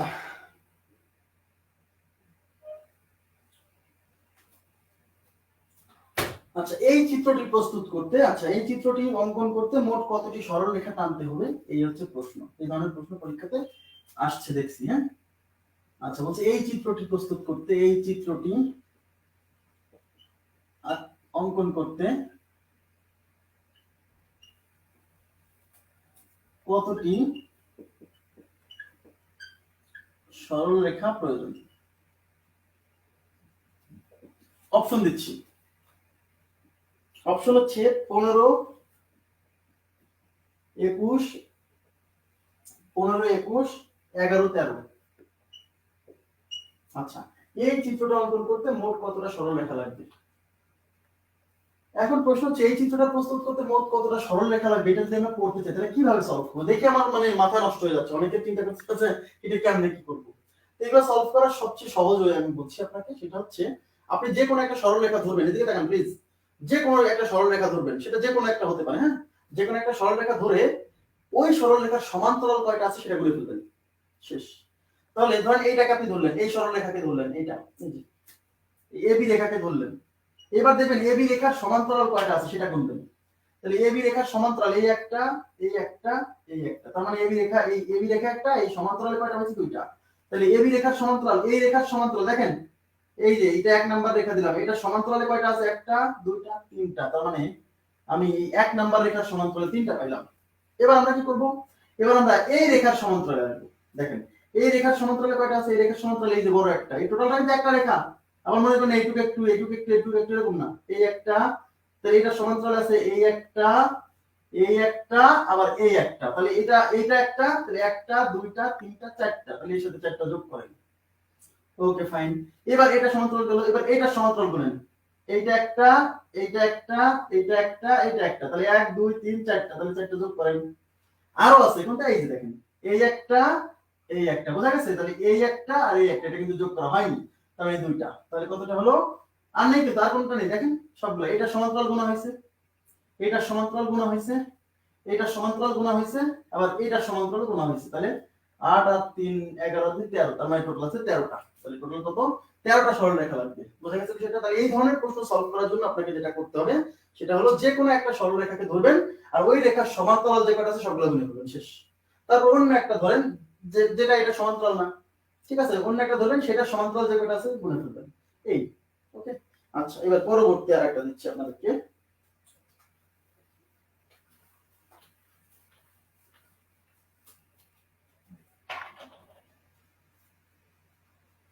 আচ্ছা, এরপর আরেকটা দিচ্ছি, ওইটা থেকে আপনাকে বলছি, সমস্যা নেই।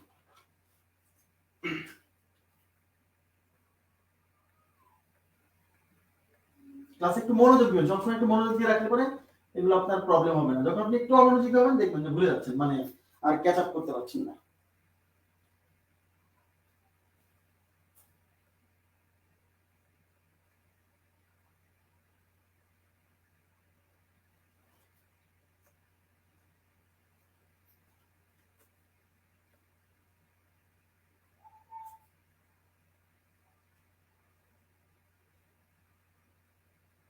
আচ্ছা, এই যে চিত্রটা আছে, এই চিত্রটা প্রস্তুত করতে মোট কতটি সরল রেখার প্রয়োজন হবে। আমি অপশন দিয়ে দিচ্ছি, 15 16 13 14।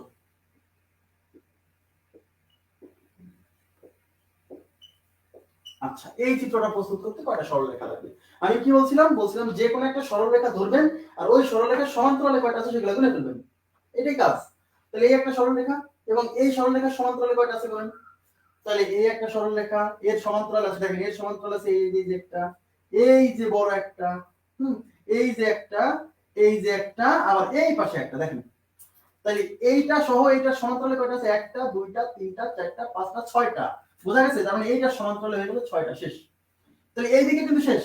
এবার আমি এই পাশে গুনবো, তাহলে এই পাশে কয়টা আছে, এই যে একটা, একটা, দুইটা, তিনটা, চারটা, পাঁচটা, ছয়টা, সাতটা। তাহলে এই রেখার সমান্তরাল আছে কয়টা, 7টা।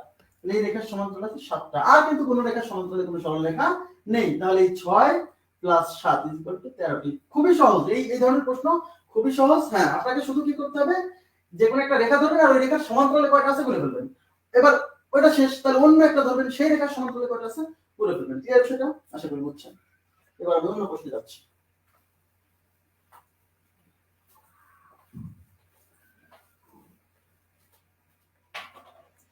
আচ্ছা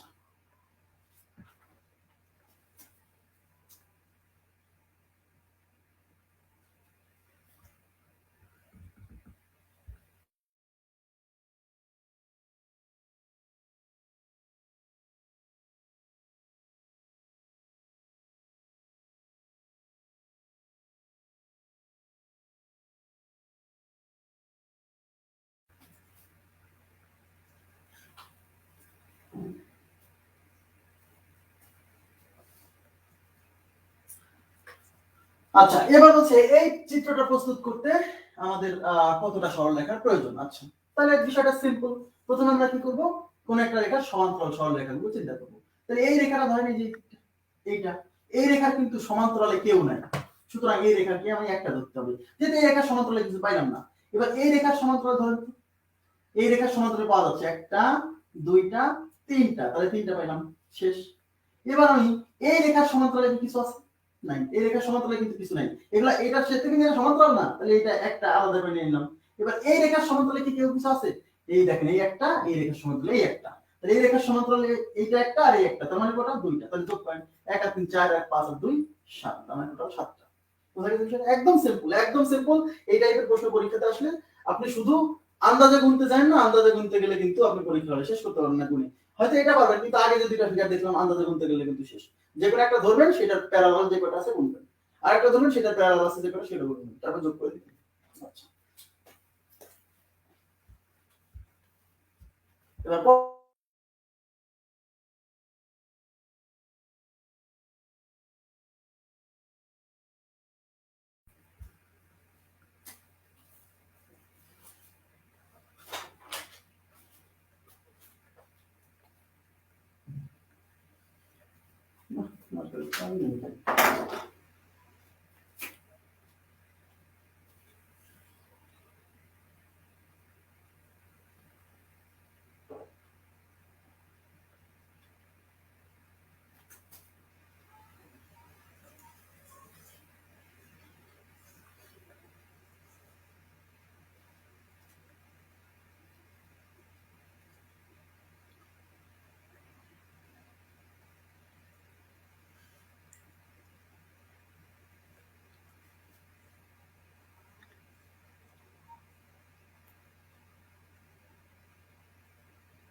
আচ্ছা দেখেন, এখানে প্রশ্নটা হচ্ছে এই যে চিত্র না, এই চিত্রের সাথে, আচ্ছা মনোযোগ দেন, এই প্রদত্ত চিত্রের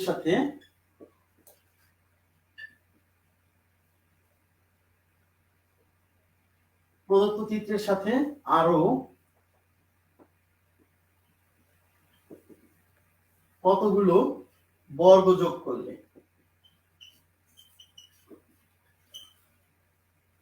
বর্গ যোগ করলে তা একটি বড় বর্গে পরিণত হবে। আচ্ছা 1 নাম্বার অপশনে আমি দিচ্ছি 9টা, 2 নাম্বার অপশনে দিচ্ছি আমি 14টা, 3 নাম্বার অপশনে দিচ্ছি হচ্ছে 8টা, 4 নাম্বার অপশনে দিচ্ছি 12টা। আচ্ছা এখন কি বলছে, বলছে এই যে এখানে একটা চিত্র আছে, এখানে কিছু ফাঁকা ফাঁকা জায়গা আছে, বলছে এই ফাঁকা জায়গা এখানে কত আর কতটা বর্গ যদি আমরা অ্যাড করি, তাহলে এটা কি হবে, একটা বড় একটা বর্গ তৈরি হবে। এটা কি হবে, একটা বড় বর্গ তৈরি হবে। তো এইটা একটা বড় বর্গ তৈরি হবে, তাহলে বুঝতে পারছি এইখানে ফাঁকা জায়গা একটা বলবে, এখানে একটা বলবে, এখানে একটা বলবে, এখানে একটা বলবে, এখানে এখানে এখানে, এরকম কয়টা লাগবে, এরকম কয়টা লাগবে, এটা আমাদের খুঁজে বের করতে হবে। তো এই জিনিসটা করার জন্য আপনাকে যে কাজটা প্রথমে করতে হবে সেটা হলো, মনোযোগ দেন প্লিজ, খুব সহজ মনে হলেও কিন্তু এতটা সহজ নয়, বাবার চেয়ে বুঝতে হবে। কিন্তু বর্গক্ষেত্র মানে কিন্তু 4 বাহু সমান, বর্গক্ষেত্র মানে কিন্তু 4 বাহু সমান হতে হবে, ঠিক আছে? তাহলে আপনার যে কাজটা আপনি বুঝতেই পারছেন, এই যে এতটুকু না, এই এক একটা বর্গের এই এক একটাকে ধরবেন 1 একক, আপনি ধরবেন এটা 1 একক, সব সময় এটা 1 একক, এটা 1 একক, এটা 1 একক, এক এক একক, কি একক জানি 1 মিটার নাকি 1 সেন্টিমিটার জানি না, এইটা 1 একক, তাহলে এইটুকু 1 একক, এইটুকু 1 একক। তাহলে বলেন তো এদিকেও কিন্তু একটা দাগ ছিল, সেটা মিসিং, দেখা যাচ্ছে না, তাহলে এটা 1 একক। এবং এইটাই কিন্তু ম্যাক্সিমাম লেন্থ, মনোযোগ দেন, এটাই কিন্তু ম্যাক্সিমাম লেন্থ এই ফিগারের, তার মানে এই ফিগারটা যে এদিকে যে হচ্ছে এটা কিন্তু 1 মিটার 2 মিটার 3 মিটার 4 মিটার। আমার কথা কি বোঝাতে পারছি যে বর্গক্ষেত্রের 4 বাহু তো সমান হয়ই, এই মাঝখানে যেগুলো দাগ দিব সেগুলো কিন্তু এটা যদি 4 একক হয় এটাও 4 একক এটাও 4 একক, তাহলে এইটা যদি 4 একক হয় তার মানে এটা তো একটা বড় বর্গ বানাতে হবে। বোঝা গেছে কি? তার মানে বর্গক্ষেত্রের এখানে যে বড় বর্গটা হবে সেই বর্গক্ষেত্রের বাহুর দৈর্ঘ্য 4 একক হবে। আমি এটা বোঝাতে পারছি না বলেন প্লিজ? এখানে যে বর্গক্ষেত্রে টোটালটা মিলাই এইদিকে বর্গ যোগ করলে যে একটা বড় বর্গ হবে, সেই বর্গক্ষেত্রের প্রতিটা বাহুর দৈর্ঘ্য হবে 4 একক। প্রশ্ন হচ্ছে কিভাবে বুঝলাম? কারণ আমরা জানি বর্গক্ষেত্রের প্রতিটি বাহুর দৈর্ঘ্য সমান। এটাও এটা যদি 4 হয় এটাও 4 এবং মাঝখান দিয়ে যোগ করলে সেগুলো 4 হবে। তাহলে এটা কিন্তু বাহু না, বাহু তো এদিকে আছে, বাহু পরে আছে এদিকে আছে। এটা যদি 1 একক 2 একক 3 একক 4 একক হয় তার মানে টোটাল 4 একক। তাহলে আমরা কি করব? বর্গক্ষেত্রের ক্ষেত্রফল বের করব। এটা যদি 4 একক এটা 4 একক হয়, বর্গক্ষেত্রের ক্ষেত্রফল কি? বাহু স্কয়ার, তার মানে 4 স্কয়ার 16। হ্যাঁ 16। তাইলে কোন বর্গক্ষেত্রের ক্ষেত্রফল 16 একক মানে কি বোঝেন? কোন বর্গক্ষেত্রের ক্ষেত্রফল 16 একক মানে এই বর্গক্ষেত্রের মধ্যে 1 মিটার 1 একক বাহু বিশিষ্ট 16টা ছোট ছোট বর্গক্ষেত্র আছে। 16টা ছোট ছোট বর্গক্ষেত্র আছে। আমি সহজ করে আপনাদেরকে বোঝাই দিচ্ছি। দেখেন, এইটা যদি আমি ধরি যে এটা 4 একক 4 মিটার, তাহলে এই বাহু যদি 4 মিটার হয় আমি কি করব জানেন? আমি 1 মিটার করে ভাগ করি, 1 2 3 4, এই যে 1 মিটার 1 মিটার 1 মিটার 1 মিটার, তাহলে 4 মিটার। এবার আমি যদি এগুলো যোগ করি না, তাহলে এদিকেও 4টা 2 3 4, দেখেন ছোট ছোট 1 2 3 4 1 2 3 4 4টা 8টা 12টা 16টা। তাহলে কোন বর্গক্ষেত্রে যে বাহু স্কয়ার 4 স্কয়ার করলে তো 16ই হবে। তাহলে কোন বর্গক্ষেত্রের ক্ষেত্রফল মানে হলো 16 স্কয়ার। 16 মানে হচ্ছে ওর মধ্যে 1 একক বাহু বিশিষ্ট 16টা ছোট ছোট বর্গক্ষেত্র আছে। আমার কথা বলেন? তার মানে এর মধ্যে 1 একক বাহু বিশিষ্ট 16টা ছোট ছোট বর্গক্ষেত্র আছে। তাহলে আমি তো বুঝতে পারছি এটা 4 একক মানে এটা 4 একক। তাহলে এই যে এইটুক যদি 1 একক 2 একক 3 একক 4 একক হয়, আমার কথা কি বুঝছেন? তার মানে এইটাকে যদি পুরো একটা বর্গক্ষেত্র বানাই, সেই বর্গক্ষেত্রের বাহুর দৈর্ঘ্য 4 একক। তার মানে এটা যে বর্গক্ষেত্র হবে তার ক্ষেত্রফল হবে 4 স্কয়ার 16 বর্গ একক। তার মানে এর মধ্যে 16টা ছোট ছোট বর্গ থাকবে। বর্গক্ষেত্র বানালে ছোট ছোট 16টা বর্গ থাকবে। তার মধ্যে কয়টা দেওয়া আছে? একটা, দুইটা, তিনটা, চারটা দেওয়া আছে। তাহলে চারটা দেওয়া আছে, তাহলে আরো কতগুলো এই ছোট ছোট জায়গায় অ্যাড করতে হবে? 16টা লাগবে, তার মানে আরো 12টা। তাহলে কয়টা? 12টা। বোঝা গেছে কি বিষয়টা? এই জায়গাটা ক্লিয়ার হয়েছে কিনা বলেন? হ্যাঁ, অনেকেই ভালো উত্তর দিয়েছেন। তাহলে আপনার প্রথম কাজ হচ্ছে আপনি বের করবেন যে কোনো এক বাহুর দৈর্ঘ্য বের করবেন। এখন অনেকে বলবেন 12টা কিভাবে দেখি? এই যে দেখেন, যারা যারা প্রথমে আটটা উত্তর দিয়েছেন তারা মনে করছেন কি? তারা মনে করছেন যে এই যে এখানে একটা হবে, এখানে একটা হবে, এখানে একটা হবে, এখানে একটা হবে, এখানে একটা হবে, এখানে একটা হবে, এখানে একটা হবে। তাহলে তো বর্গ হলো না ভাইয়া। এদিকে 4 হইছে, এদিকে তো কেবল 3 হইছে। তাহলে এদিকে তো আরো একটা সারি আছে। হ্যাঁ, এদিকে তো আরো একটা সারি আছে। আপনি কি বুঝছেন আমার কথা? এবার ক্লিয়ার হলো? তাহলে কি করবেন? আপনার কাজ হলো ক্ষেত্রফল বের করা, সোজা কথা। এরকম চিত্র আসলে আপনি ক্ষেত্রফল বের করবেন। একটা যেকোনো একটা বাহুর মান বের করে ক্ষেত্রফল বের করবেন। ক্ষেত্রফল বের করলে ক্ষেত্রফল যত আসবে ছোট ছোট ততটা বর্গক্ষেত্র থাকবে ওর মধ্যে। এবার দেখবেন যে কটা দেওয়া আছে টোটাল থেকে ওই কটা বাদ দিলেই পাবেন যে আর কয়টা লাগবে। জি,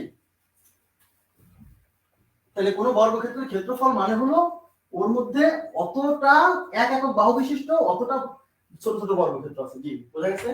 আশা করি বুঝছেন। আচ্ছা, এবার দেখেন আমি এরকম আরো কয়েকটা অঙ্ক দিচ্ছি, তাহলে আপনার জন্য আরো বুঝতে সুবিধা হবে। দেখেন,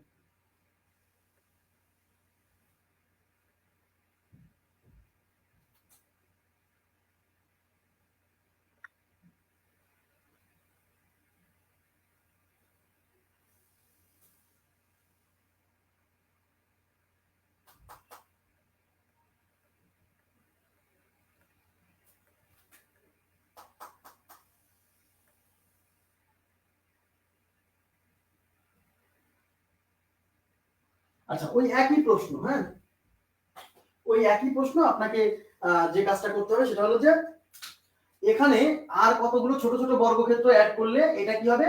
একটা বড় বর্গক্ষেত্রে পরিণত হবে, বর্গক্ষেত্রে পরিণত হবে। আচ্ছা, তাহলে কয়টা লাগবে বলেন তো প্লিজ?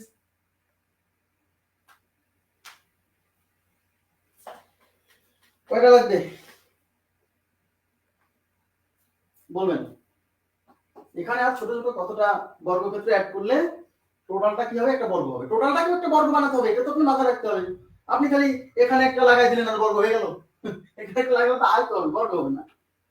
আচ্ছা, অ্যানসার করেন।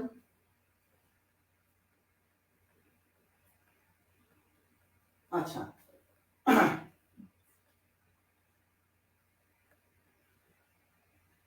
ওকে, তাহলে আমার প্রথম কাজ কি? প্রথম কাজ হচ্ছে এটাকে তো বর্গ বানাবো। এটাকে বর্গ বানাতে হলে এদিকে তো এরকম বড় বিশাল সাইজের কিছু একটা হবে না? তাই তো।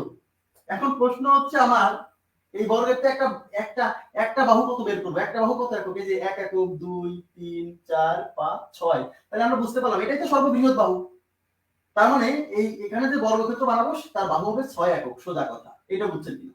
তাহলে 6 একক হলে তার ক্ষেত্রফল কত? 6 স্কয়ার, 36 বর্গ একক। 36 বর্গ একক ক্ষেত্রফল হতে হবে ওই বর্গক্ষেত্রটার, যে বর্গক্ষেত্র আমরা বানাতে চাচ্ছি।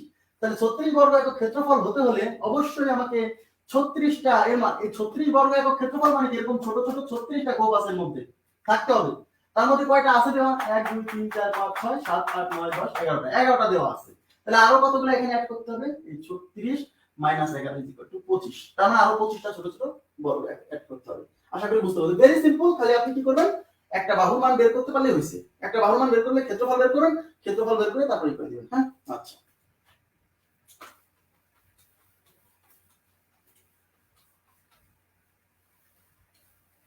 আচ্ছা, এবার দেখেন এই যে আরেকটা দিচ্ছি।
আচ্ছা, এখানে আর কতটা ছোট ছোট বর্গ অ্যাড করলে কি হবে? এটা একটা বড় একটা বর্গক্ষেত্রে পরিণত হবে। তার জন্য তাহলে দেখেন এখানে আমাকে কি করতে হবে? আগে দেখতে হবে যে কোনো এক বাহুর সর্বোচ্চ মান কত। তাহলে দেখেন তো এদিকে দেখা যাচ্ছে এটা কি ম্যাক্সিমাম, ঠিক আছে? এটা ম্যাক্সিমাম। এখানেও ধরলে বুঝতে পারবেন ম্যাক্সিমাম, এখানে ধরলে বুঝতে পারবেন এটাই ম্যাক্সিমাম লেন্থ হবে। তাহলে কয় একক? 1 একক, 2 একক, 3 একক, 4 একক। তাহলে আমরা বুঝতে পারলাম এখানে যে বর্গক্ষেত্র হবে তার বাহুর দৈর্ঘ্য হবে 4 একক। এইটুকু বোঝা গেছে কিনা? বাহুর দৈর্ঘ্য হবে কত একক? 4 একক। তাহলে বাহুর দৈর্ঘ্য 4 একক, তাহলে এর ক্ষেত্রফল কত? এরিয়া কত? এরিয়া = 4 স্কয়ার মানে 16 বর্গ একক। 16 বর্গ একক। তাহলে 16 বর্গ একক মানে এটা দ্বারা বোঝায় এখানে যে বর্গক্ষেত্রটা হবে তার মধ্যে এরকম ছোট ছোট 16টা বর্গক্ষেত্র থাকবে। কিন্তু এখানে তাহলে আমার আছে কয়টা? আছে কয়টা? একটা, দুইটা, তিনটা, চারটা, পাঁচটা, 6টা দেওয়া আছে। তাহলে 6টা দেওয়া আছে, তাহলে এক্সট্রা কয়টা লাগবে? 16 থেকে 6টা বাদ দিলে তার মানে 10টা এক্সট্রা বর্গক্ষেত্র লাগবে। বোঝা গেছে বিষয়টা? জি, আশা করি আপনারা বুঝতে পারছেন সবাই। তো আজকের মতো এই পর্যন্তই রাখছি। দেখি আমি আরেকটা ক্লাস নিতে হবে। দেখি টাইমটা মনে একটু চেঞ্জ করতে হবে কিছুক্ষণ। আচ্ছা, আজকের মতো এই পর্যন্ত রাখছি। আল্লাহ হাফেজ।